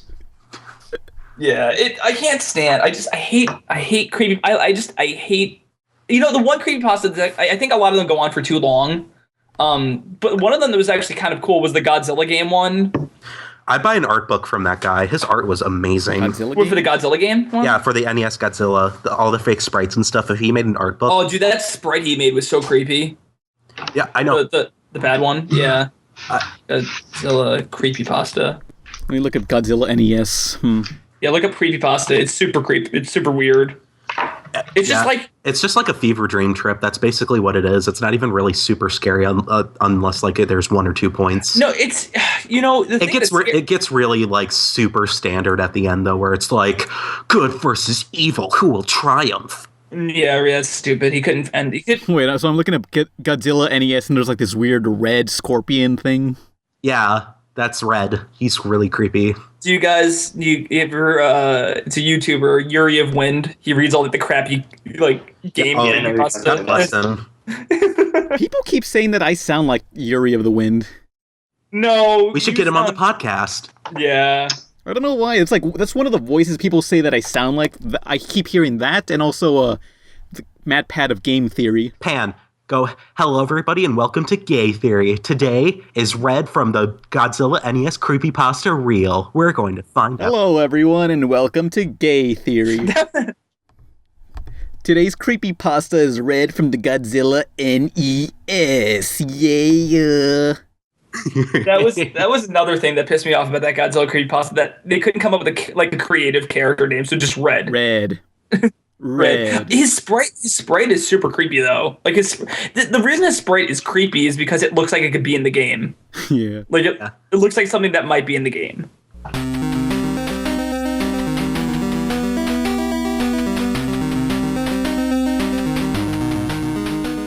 God, actual good gaming creepypastas are really hard to find, and lost episode ones. Ben Drowned is a rare example because the details in it were so sparse. Like, they were never really, it wasn't like a super detailed story. Like, it was like listening to someone tell you an experience they had with the game. Mm-hmm. Like, it was done like a log, like a journal log, like where he would just write down his experiences with it. And the reason it's scary is because he also is because he went above and beyond what most people do, and he actually he made videos, and he used mods to glitch the game and stuff like that. Oh yeah, but it looked. I think what killed the mood was the fact that it was emulated. It wasn't from an actual 64 game. Could you tell? Yeah, because it's too clear. Because I know this stuff because I edit videos. Because when you record from an actual N64, it's all pixelated because the resolution is stuck at 300 something. So look at my Tony Hawk review. And look how everything's all blurred out and stuff. That's how it looks like when you play a 64 game. But if you emulate it, the resolution is much higher since the pixel, it's all, so it doesn't get all pixelated. It looks a lot clearer on emulation. I would have never put that together. I'm not one of those people that looks for quality differences, but once again, he definitely went above and beyond because Yeah. I don't think a lot of people saw it. Like, I think, I mean, I love the way he ended it, where it's just like it's the Goron Link like rapping. Have you seen that? What? Hang on, it's just like Is he doing like, the DK rap? No, it's this song called King Kong. Hang on. Close enough. I got King Kong in the trunk. King Kong, King, King, King, King Kong, King, King Kong, King, King, King, King Kong. You can hear me before you see me. You can hear me before you see me. You can hear me before you see me. I got King Kong in the trunk. King Kong. Another good King gaming Kong, creepypasta is Toad's Maze. Toad's Maze is really good. What? Although Gary, you wouldn't like it. It's too long. What is it? Yeah, I don't like the ones that are super long. I'll give you that. If they can be too long sometimes. I guess it's just a matter of how patient you are. I guess. What's the one about the smile, like a silly face or whatever? Funny Mouth. Funny Mouth, yeah. Yeah, that's by Slime Beast. He and Mr. Creepypasta are having an epic war right now. That one's not bad. It's really funny. That one's pretty creepy. Yeah, he's really good at writing stories. It's just that once there was this huge legal issue that happened, this is how Ben Drown ended. Who cares? Call this episode random bullshit. Yeah, pretty much. It's the special bullshit episode. I mean, it's like leftovers from last year. Stuff you never got to see anywhere else. Yeah, pretty much. I feel like that happens to any podcast I'm on, is like whenever somebody like invites me to do something, I'm like, it just turns into random bullshit. But creepypasta, I don't know. I could live without it. It's not my favorite thing. Yeah, creepypastarinos. I would rather go out with my friends into the woods and make a midnight society. Oh yeah, well, of course you can. Of course, that would be obviously a better, alternative. But for what we have, then you start telling the story, and it's like, wait, where are the actors? Like, I don't know the rest of the story. The actors have to act it out. And man, car, hand hook, car door. Yeah. Why at the end of this video is like Dragon Ball Z? Do you guys remember that episode of? Yeah, I don't know why, it's weird, but do you guys remember that episode of Are You Afraid of the Dark with the pinball game? Oh yeah. No. And he gets trapped inside it at the end. Was he trapped in a mall and then he just had a water gun and he was shooting everyone? Yeah, that was cool. Like the sound effects it would make when he'd shoot people. Like, okay, what are we talking about now? Cool. Are You Afraid of the Dark? The Nickelodeon horror anthology. Oh yeah, let's kidnap a whole bunch of kids, put them in the woods, and tell them creepy stories. Spooky stories, yeah. They don't make except for Gravity Falls, they don't make any horror-based horror cartoons. anthology shows. Yeah, no, yeah, I would love for kids. There to be, like, it's really weird. Before Gravity Falls came out, I was working on a show that was in like kind of eerily close to Gravity Falls, like almost exactly the same. I had written it a year prior, and then Gravity Falls came out. I was like, "Fuck this, I'm done." But I don't know. Maybe down the road there will be another room for like 2 kids solving mysteries. Except mine was. Maybe I'll send it to you sometime, Pan. But wait 5 years. What? Wait 5 years. Yeah, that's what I figure. I'll wait 5 years. I really liked it. It was cool. I wrote that, and then another one that I was gonna do. I was in the process of getting it started again that I'd written a couple years ago, and then Big Hero 6 came out, and I was like, "Fuck everything." Well, the thing about Big Hero 6, I have to wonder, like, why is it called Big Hero 6 when it hardly has anything to do with the comic book, and why not just call it Big Hero 2 or just Hero and Baymax? To be fair, like it is pretty not close to the comic, but it takes all the character names. It takes it's close enough. It's close enough. Yeah. And the comics, who cares? Not gonna lie, the comics not. I mean, Pinocchio. What was a Disney movie that wasn't really close to the actual story? All of them. Frozen. Okay, so I was about. No, Frozen is the one that really like changed everything. It was the story about the Ice Queen. I don't know what it is, but also most infamously was the Little Mermaid, I think.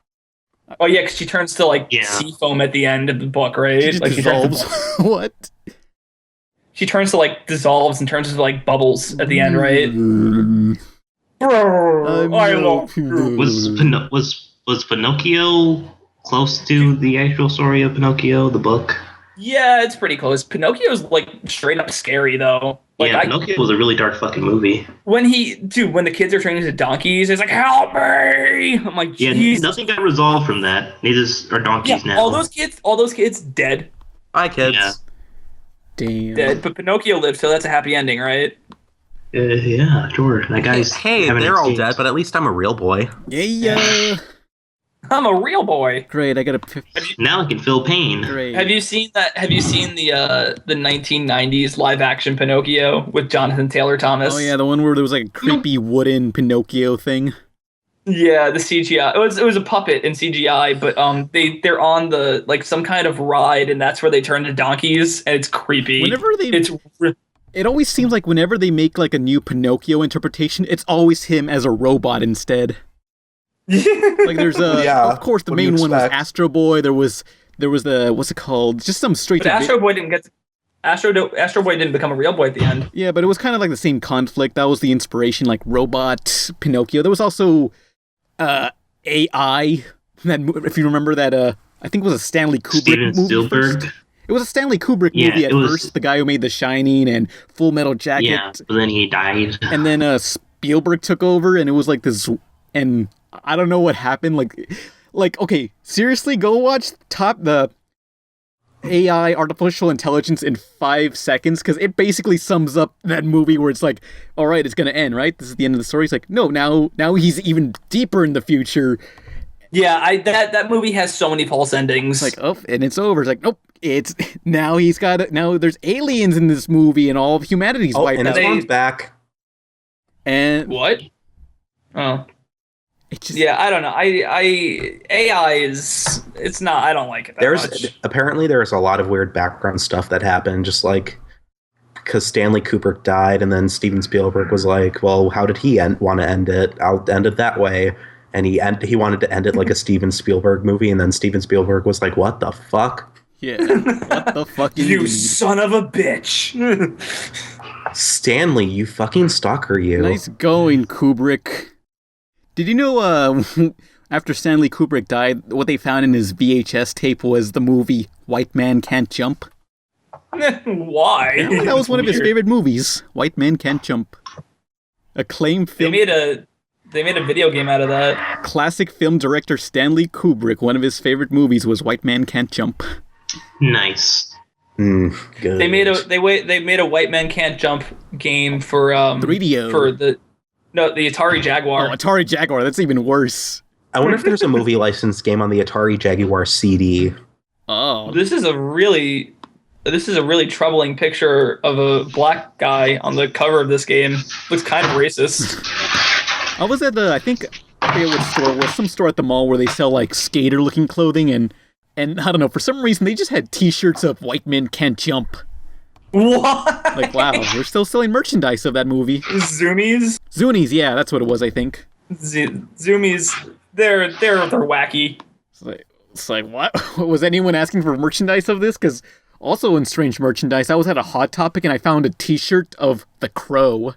Like the movie The Crow. All your stories begin. Yeah, that's about 20 years too late. It's like, what? What's this doing here? Has this always been here since the 90s? But Pan, all your stories began at I was at a Hot Topic and then this happened. Yeah. Pan, is there still no Invader Zim merchandise there? No, I saw like a Gur shirt like last week, just one, and I came back this week and it's like there's nothing there anymore. That's a show. I don't know. I was never a big Zim fan, but I never understood why so many people loved wearing like the merchandise and stuff like that. Because Gur said waffles since that's DeviantArt. Waffles. I'm glad Teen Titans Go is bringing back waffles. Yeah. Waffles. Evil beware. We have waffles. Look, guys, saying waffles over and over isn't funny. It's annoying. Please stop. Waffles, waffles, waffles, waffles, waffles, waffles, waffles. I like how Cheerlism was like, loved that scene. She appreciated it. She didn't. My favorite thing about the clip from the original show where Raven's like, every evil beware we have waffles, and it's just his funniest Teen Titans moment. I'm like, no. I mean, I was on Cheerlism, this girl that we, on a Tumblr that we follow, who's kind of our friend that we bully. She just posted a clip of Teen Titans Go where they're just singing a waffle song, and she just has this sarcastic comment where she just says, "Ha ha, so funny, waffles XD, ha ha, XDDD." Have you guys ever seen the Angry Video Game Nerd XD? It was okay. It was. This was AVGN in the future or something? No. This was a kid. This was years ago too. This was like maybe 4 or 5 years ago, and it was this kid who was I guess a big AVGN fan, and it's just him. And he was like, "I'm gonna review Mortal Kombat on the Sega Genesis. Yeah, it kind of sucks." Oh, I remember that video. You do? Yeah, like that little kid who for some reason has old consoles just playing Mortal Kombat on Genesis. The best thing about that video is when it's in between when he first like introduces himself and then he plugs the game in, but like you could hear like a baby crying in the background. Even the baby doesn't want to be there. It's so fucking depressing. One of the comments, it's not the original video got deleted, but one of the comments was like baby cries. Yeah, I feel for you too. and what video was this? Angry Video Game Nerd XD. I actually, it's funny. I followed up with that guy, the kid who did that. He's actually like a pretty cool guy now. Like I think he was a kid at the time, but yeah, we were all that way. Yeah, I remember I was that weeaboo ass like copycat kid because like I was at a forensics tournament one time, and I was just talking with a group of people waiting for the next round to start, and I was just talking to this one girl, and she was like, "Hey," and she, I don't know how it was brought up, but she mentioned that she was like taking classes to learn Japanese because she was going to go to Japan for like some sort of for some internship or something. And I was just talking about it, and I was like, "Oh, cool! I know some Japanese." Oh no! And no, you were like Sayonara, Shadow the Hedgehog. That's Spanish, first of all. Sayonara. Second of all. What I did was I quoted a line from a Kingdom Hearts Birth by Sleep trailer that released a few days earlier. It was by far the most weeaboo thing I've ever done in my life, and it hurts to think about every time I look back upon it. Did you say a forensic science tournament? No, it was called forensics because, well, I don't know why it's called forensics, but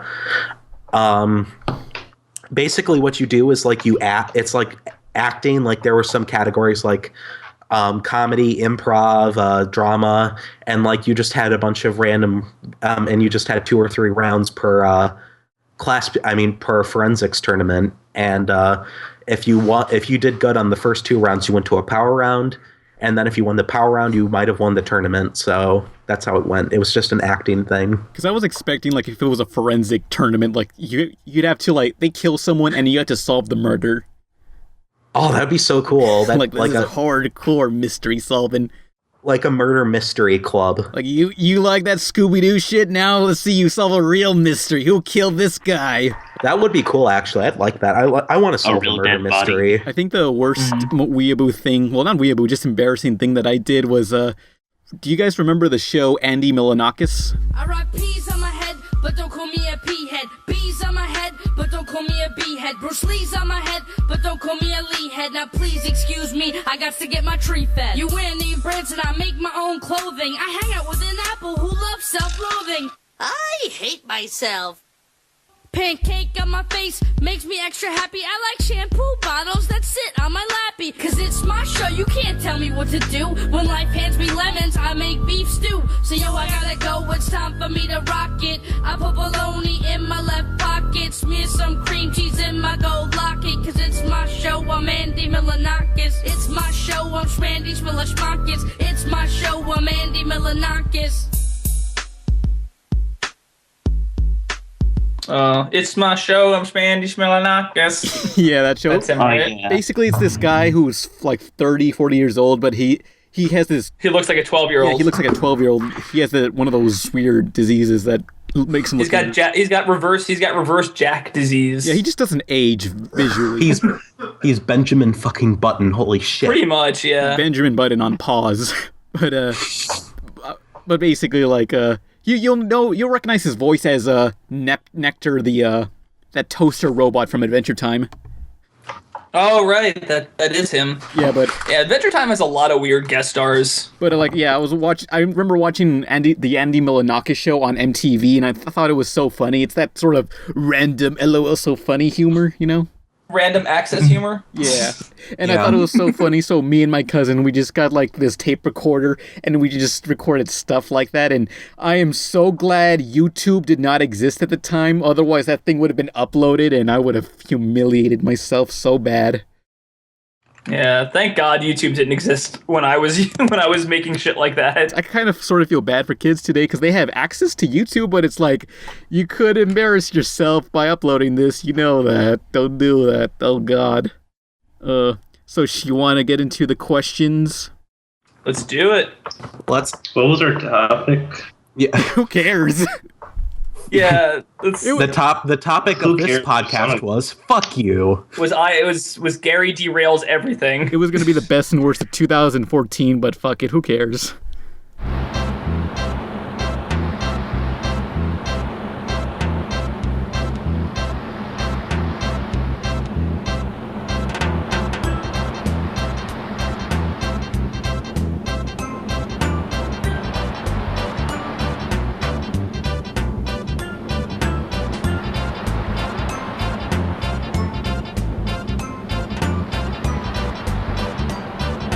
Alright everyone, it's time for questions. If anyone has a question, start your comment on the YouTube channel with the word question so it's easier to find.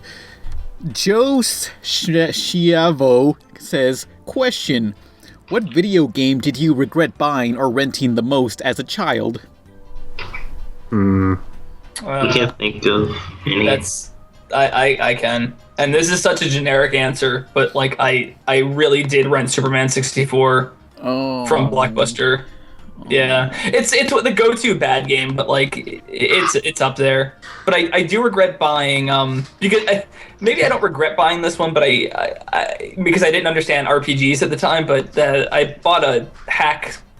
What is it called? The anime hack dot slash dot hack sign. Dot hack sign. So I bought that because I thought the anime was kind of cool, but then I couldn't figure out how to play it. I was like, I don't fucking understand RPGs, and I just I returned it. I remember I got Harvest Moon, and I thought there was gonna be some fun multiplayer anime RPG or something. Boy, was I wrong. I got that whole game is just labor. Like, I would like to go back. Ken, if you really wanted to do labor, you just get a time machine. Hey. Yeah, I know. I would like to go. I would like to this go is back. What my ancestor did. I would like to go back and try to buy that dot hack game, because I probably would enjoy it now, but back then I don't know. When did you guys get into RPGs? Never, except for Pokemon. I got into it with Kingdom Hearts. Yeah, Pokemon, I guess, but like Pokemon. I remember renting Kingdom Hearts, and my brother just took it and played it himself. He thought it was gay because it just had Disney characters. But yeah. Well, my first RPG was Pokemon 2, but I didn't really realize what an RPG was until I got Kingdom Hearts. Yeah, it's so funny you said Pokemon 2, but I didn't realize you meant like Pokemon as well. But like I thought you meant like Pokemon 2, the game. Yeah, didn't you play Pokemon Red 2? Well, it was developed by Square Enix. Ruby Red, I guess, or whatever the those remakes are called. I don't like those. I fell out of Pokemon. I don't. Froakie is best Pokemon. After Gold and Silver, I didn't play any of them. All I care about is the designs of the characters in Pokemon. I don't even want to play the games. Yeah. I like the... But as for me, though, I remember... this was back when the Hulk movie came out, the very first one, and in 2003. And I got the Hulk video game because it's like, cool, I want to just beat stuff up. And for the first level, I did that, and it was cool. But then the second level was this, you played as Bruce Banner, and it was this really dark and gritty like lab with all this creepy music and shit. And I was a big pussy back in the day. I had no affinity for horror whatsoever like I do now. So I was just like, well, what do I do? So I just ran around like the first area, and it was just a small back alley for like 30 minutes before I gave up and never played it again. Was it Hulk? Was it Hulk Ultimate Destruction? Because that game is awesome. It was the movie game. Okay. It was level by level. I mean, Hulk. I loved Hulk Ultimate Destruction. It was like that was awesome. It was kind of like Spider-Man 2, the movie game, except you were the Hulk and you could just like travel around a big city and destroy stuff. Fuck, I need to get this game again. I loved it. You picked up cars and shit. Yeah. Just jumped fucking high as fuck. Yeah, you picked up the cars and then you turned them into boxing gloves. And you used that to beat the shit out of people. The game was the fucking best. When I was 7, I got an N64. Oh no. Yeah, I got an N64 for my first communion. And I got Super Mario 64, but then my grandparents got me Doom. And I saw the box and I was like, I don't want to play it. Damn, the most I'm surprised your hardcore grandparents game. got you Doom for your. Oh, I don't think they understood. How could they look at the cover and think, yeah, this is for kids? It had rated M on it, and I remember I was 7, mind you. I was 7, so I wasn't like whatever. But I got it, and I'm like, I don't want to play it. It's scary. And my cousins who were like 3 or 4 years older than me, he's like, you're a pussy, Gary. And like, you should have just given it to us. Yeah, my parents, I don't know, for some reason on our PC we had Wolfenstein. Nice. That game's fun.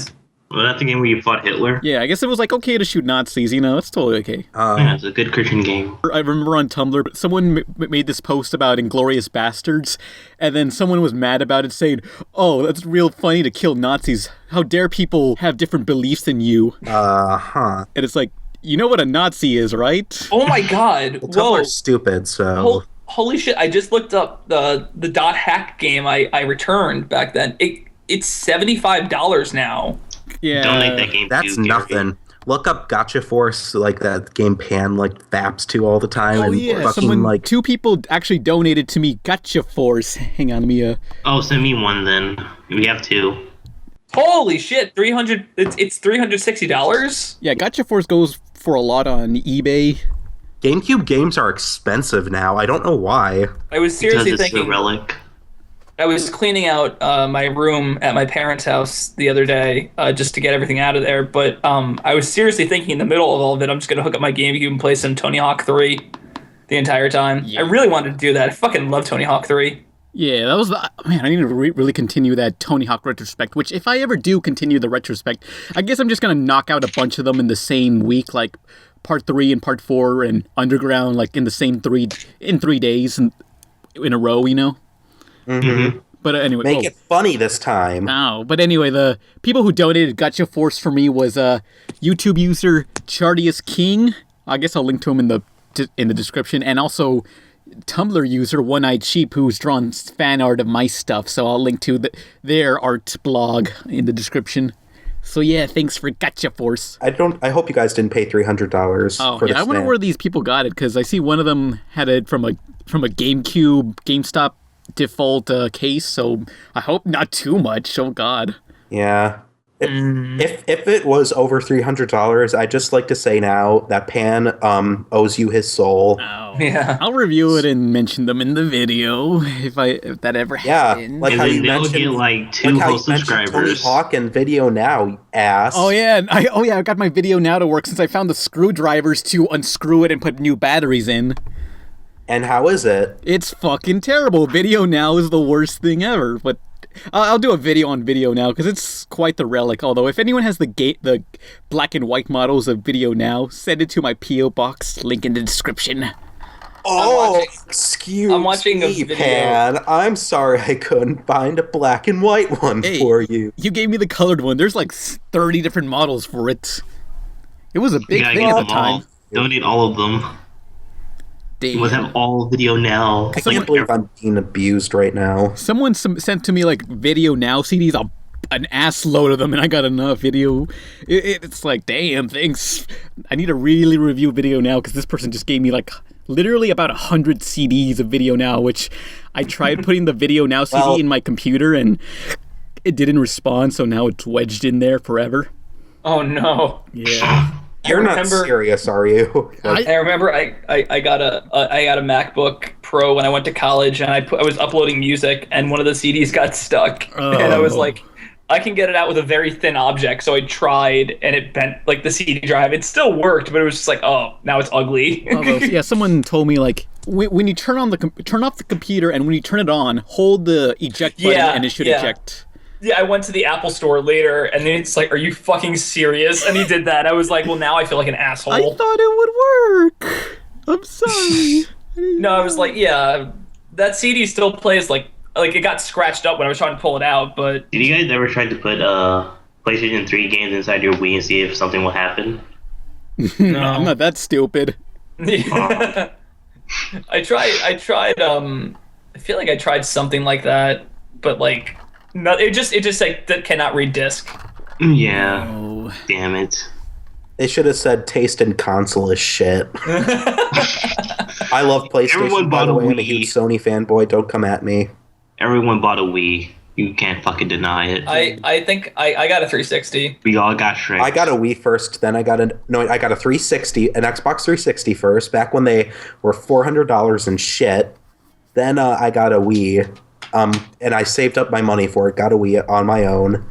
And then my grandma got me a PlayStation 3, and that's like my favorite console of all time now. I thought if I put like Wii games inside the PlayStation 3, like the graphics will be better.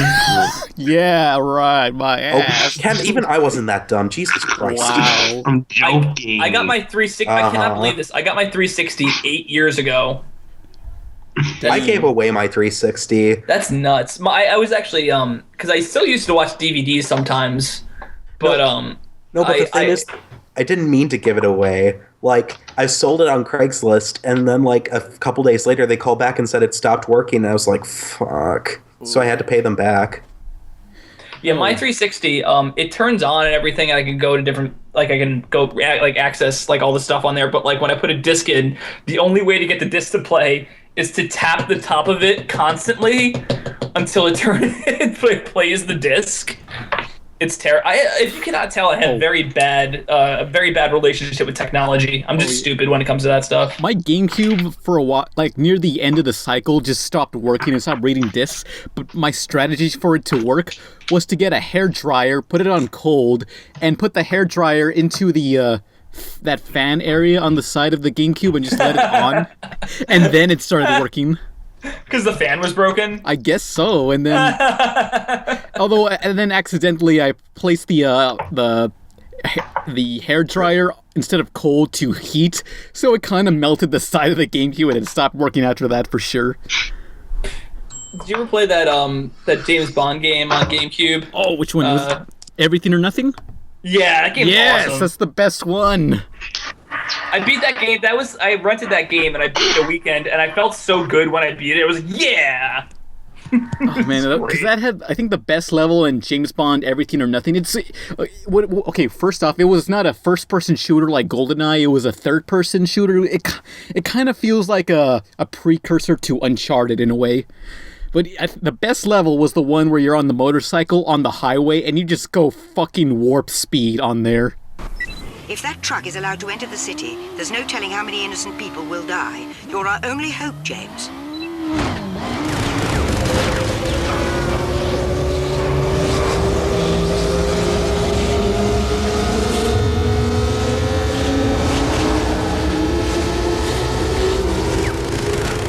The cool thing about that game was that they actually... Because Pierce Brosnan is in it, right? Pierce Brosnan played... I think his final performance as James Bond.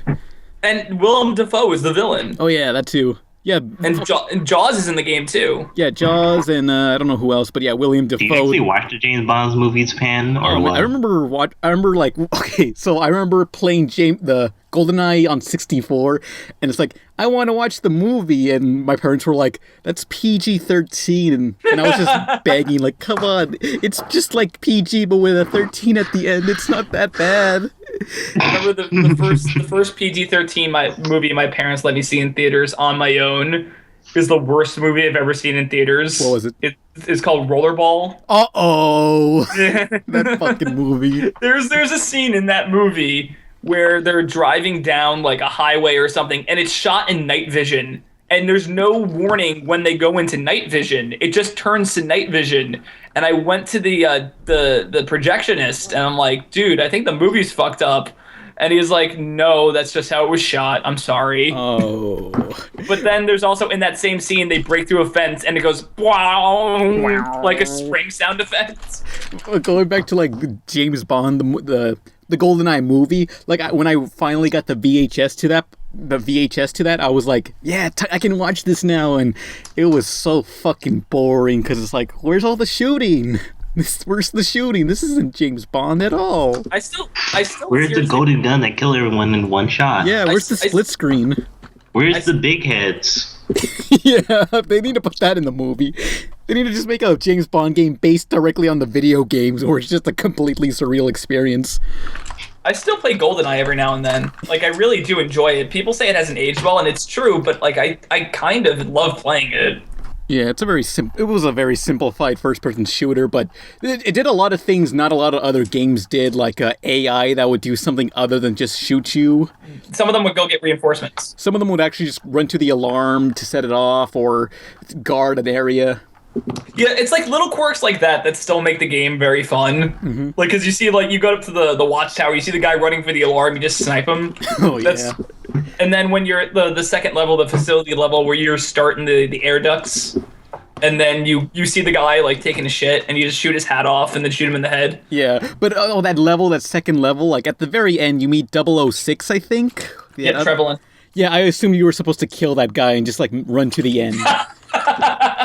And I was like, how come I can't get to the next level? Do I have to beat it twice since it's the second level?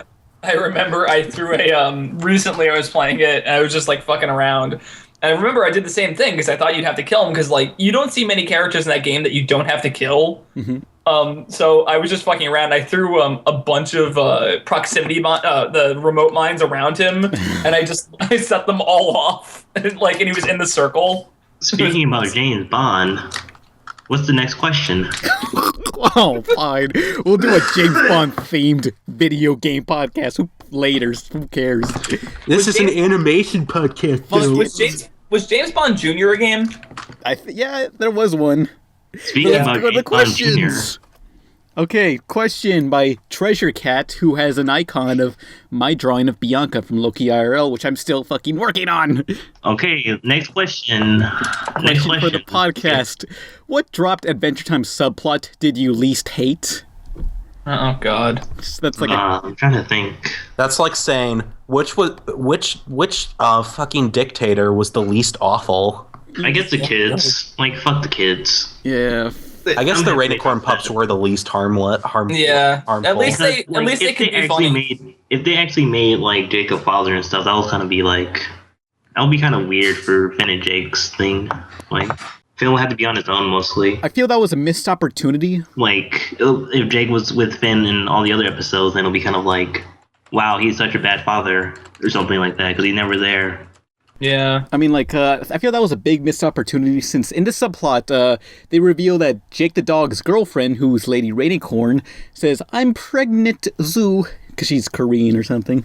And, and then Jake, like, freaks the fuck out. And then they're just like, oh, well, we didn't really hype this up. The fans hyped it up. There was like there was like 3 episodes where it's like, oh, she's pregnant now, and then she's taking care of his pregnant wife, and then they're just like 3 episodes or 4, and then he has the kids, like 5 kids, and for one episode, Jake the dog has to take care of them, and he's all stressed out. But at the end, he just says, oh, yeah, they just age very, very fast, whatever. And that was... Yeah, wow, what a shitty way to, like, kill the subplot. Maybe if they gave Jake, like, one kid. That's not the worst one, though. I'm trying to think of the worst one. It was a missed opportunity because, like, throughout the entire series of Adventure Time, like, Jake has always kind of been irresponsible. Like, that one time when Finn was captured and Jake needed to rescue him, and then he got distracted with, like, that dancing bug and those cloud people and partying, you know?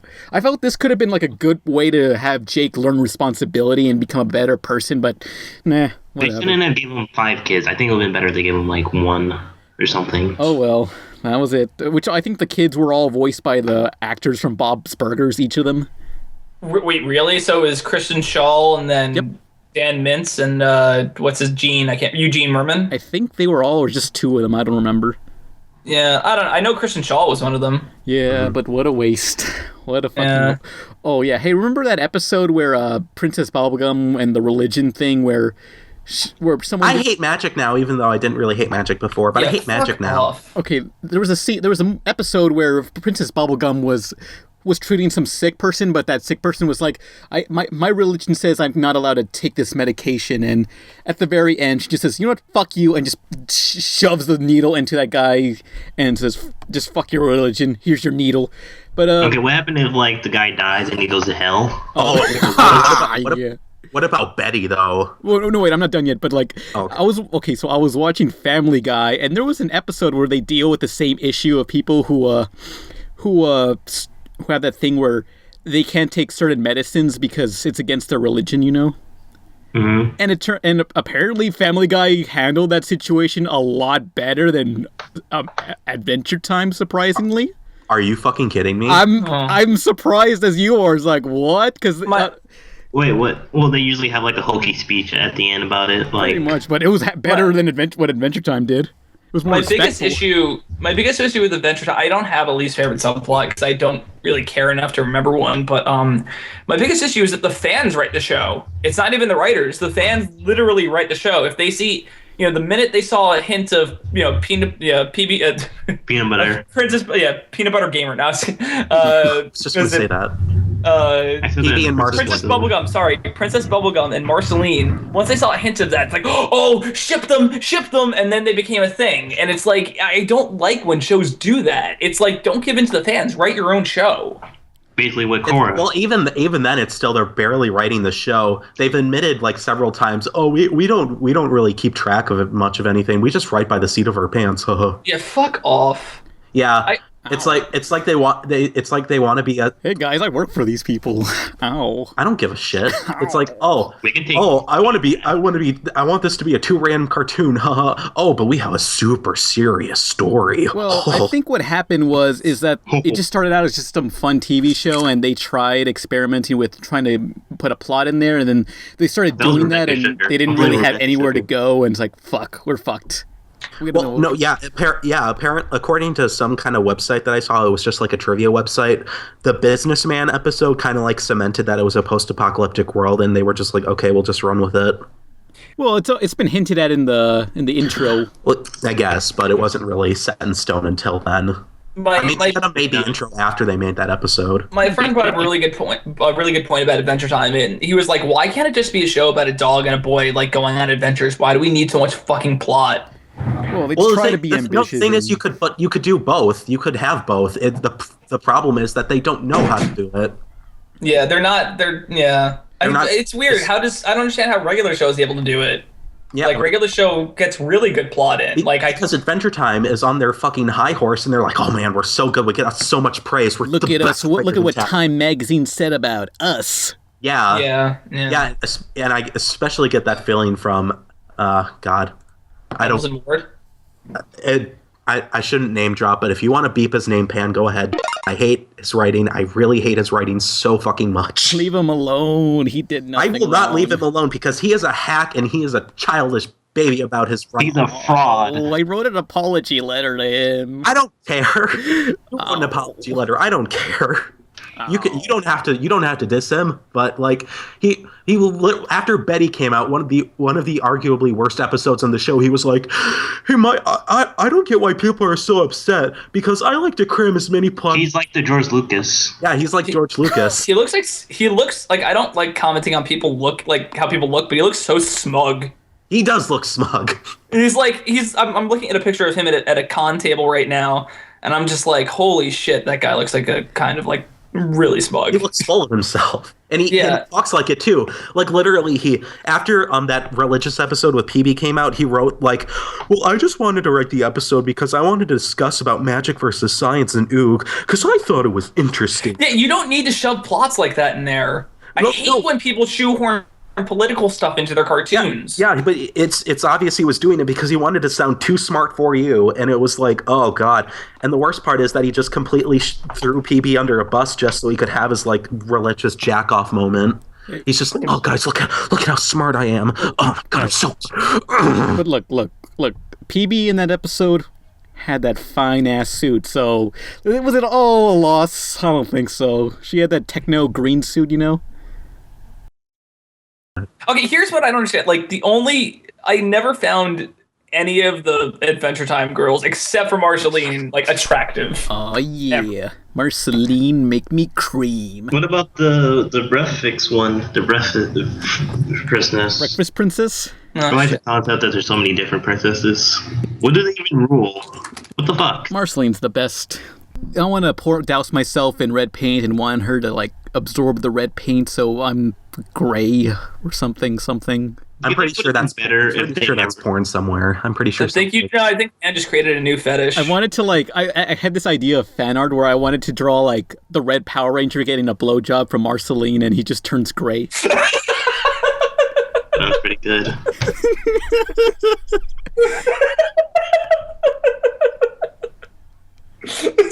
Stupid. I think Zontan drew an image of Marceline having sex with the big red guy from Cow and Chicken, and how stuck in the dick, and it was like he was turning like white or something. Then she fucks Baymax in his super suit. Oh, where is my super suit? Hey, questions.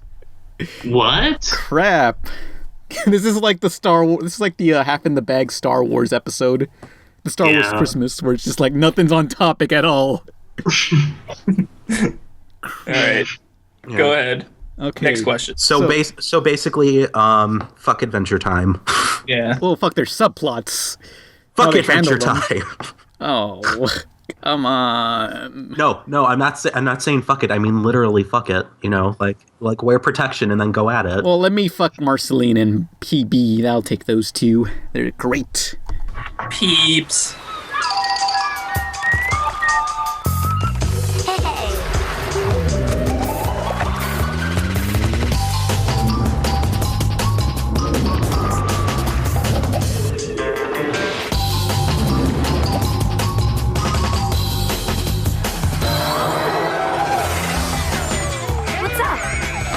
You guys ready for the big show?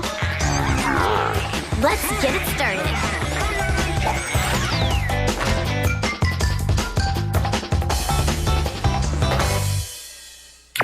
Yeah, so question by Machine Gundam 64. Question, why doesn't CN create more personalities like Tom from Toonami? What I'm really asking is, don't you guys think they could have like a Tom for their own animation block?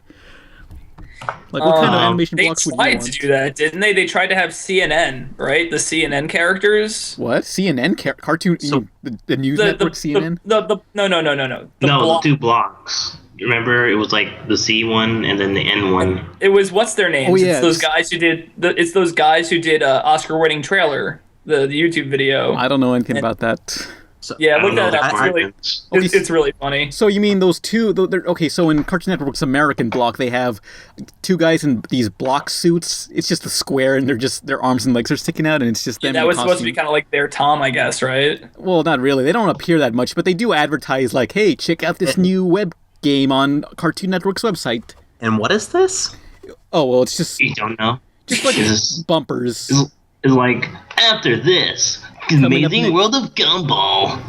And then after that, Symbiotic Titan. Well, okay. The reason they don't do this anymore is like commercial time. Like they just want to like shove as many commercials and then get to the show. Like there's you hardly see "We'll be right back" as much as you used to back in the 90s, because back then they didn't have as much commercials. After these messages, we'll be right back. I don't want Cartoon Network to have like a mascot your character. Mom.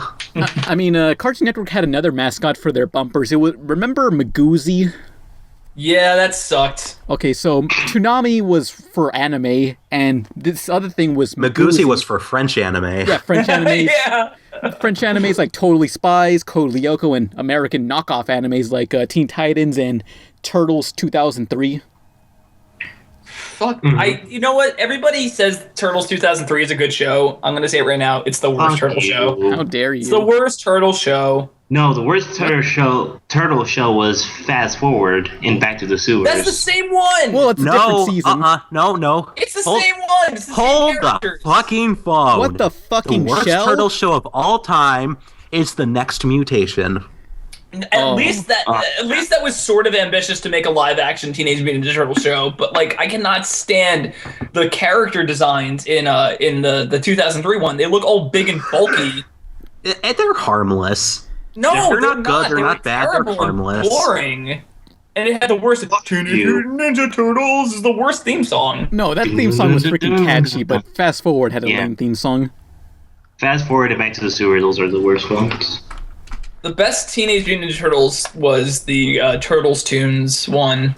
The one with the songs on it. And then that 80s that 90s VHS tape. Count on us. Yeah.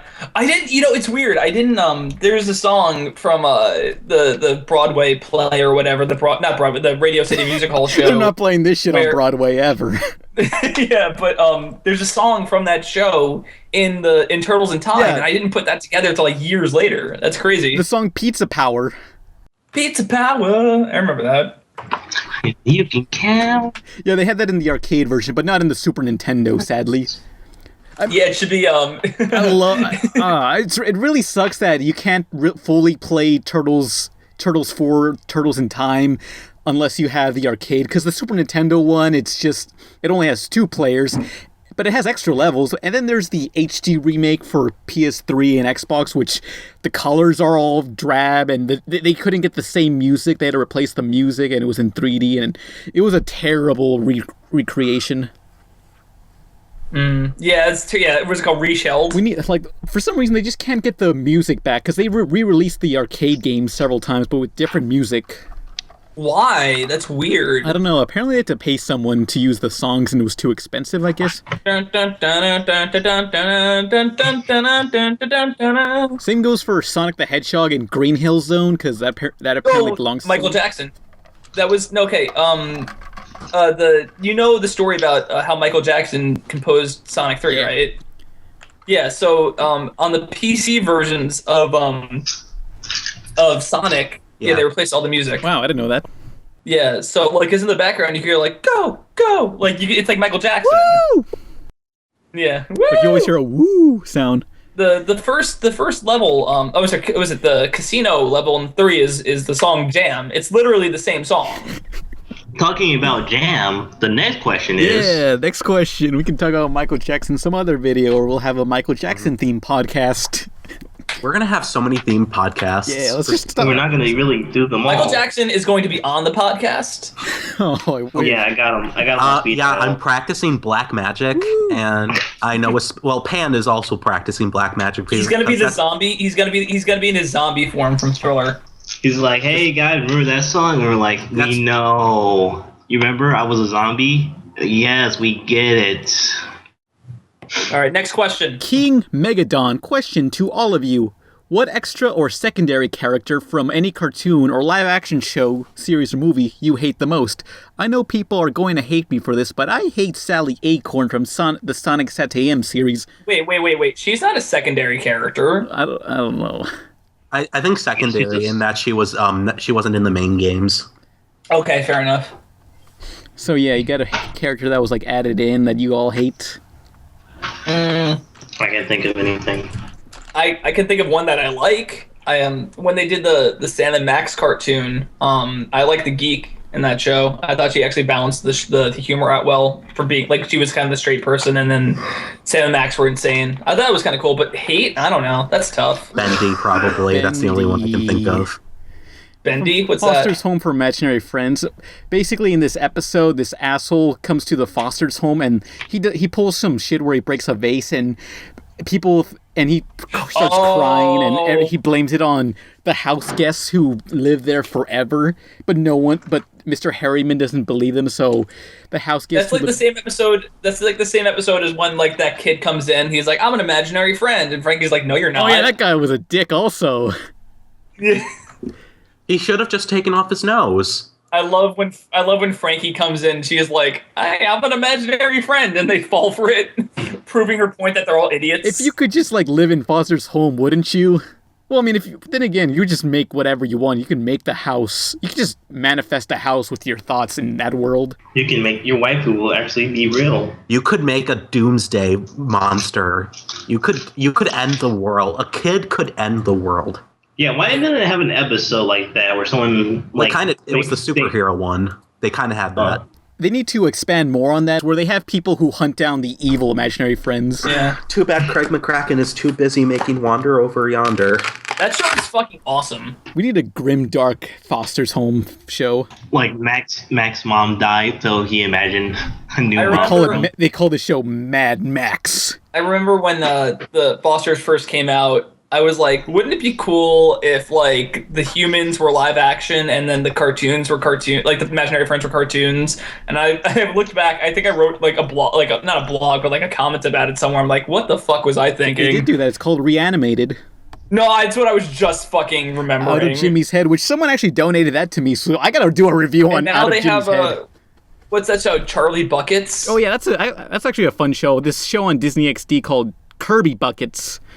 Kirby Buckets. Charlie Bucket is fucking Willy Wonka. Yeah, this kid who was a cartoonist, this little kid, and I don't know, he just goes, it's a typical sitcom, but sometimes like these cartoon characters manifest and they cause trouble or something. Mm-hmm. But also, I found it funny that Nathan Brando, I forget his name, but the guy who plays Keith Apicary on Talking Classics, he's on there. Really? Yeah. Although he was on there twice, because there's this one scene where he's just an extra gardening something, and then later he's like a bicycle shop owner, and they're just talking to him and saying, "Hey, didn't you used to be a gardener?" It's like, oh, that was just my twin. Whatever. You like characters that say whatever a lot. Whatever. Yeah. Whatever, man. Yeah. Rest in peace. Talking Classics, one of my favorite web shows that kind of just died out for some reason. I think because I couldn't get into that show. I found him really obnoxious. Yeah. I guess that's the point, right? That's the Pretty point. much. He's supposed. So Talking Classics is this web show. It's kind of like a fake documentary about this 30-year-old balding man who's just obsessed with like Sega games. And it's just him being interviewed, and it's kind of like Jackass, where he goes out in public and does these things, like he puts on the Virtual Boy goggles and walks around tripping over stuff and breaking things. Mm-hmm. He's went to like several conventions, and always in these convention videos they show him getting like thrown out by security guard or being yelled at by security, and I'm guessing that's why he can't do the show anymore, is because he keeps getting in trouble. Or keep getting arrested. I think so. Yeah, it's like if you ever don the name Keith Apicary again, you'll be arrested. Fuck. Yeah, great web show.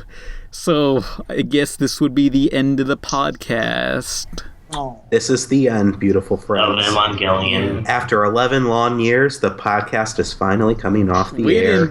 We didn't talk about a single topic at all. Yay! Let's just call this the Clusterfuck podcast. Now, at the beginning, you just play the sounds of like shedding to like Revolutionary 9 or something. Yeah, fuck this podcast. So, I'm Pan Pizza. Who are you people? I am Roy Mustang, the Flame Alchemist. You're gay. I'm Ken. I'm Gary. Yeah. I'm Nolan. So yeah, good night, everyone. Rest in pieces, children of the corn. Whoop, whoop. Bye. See you later. See you, my lollies.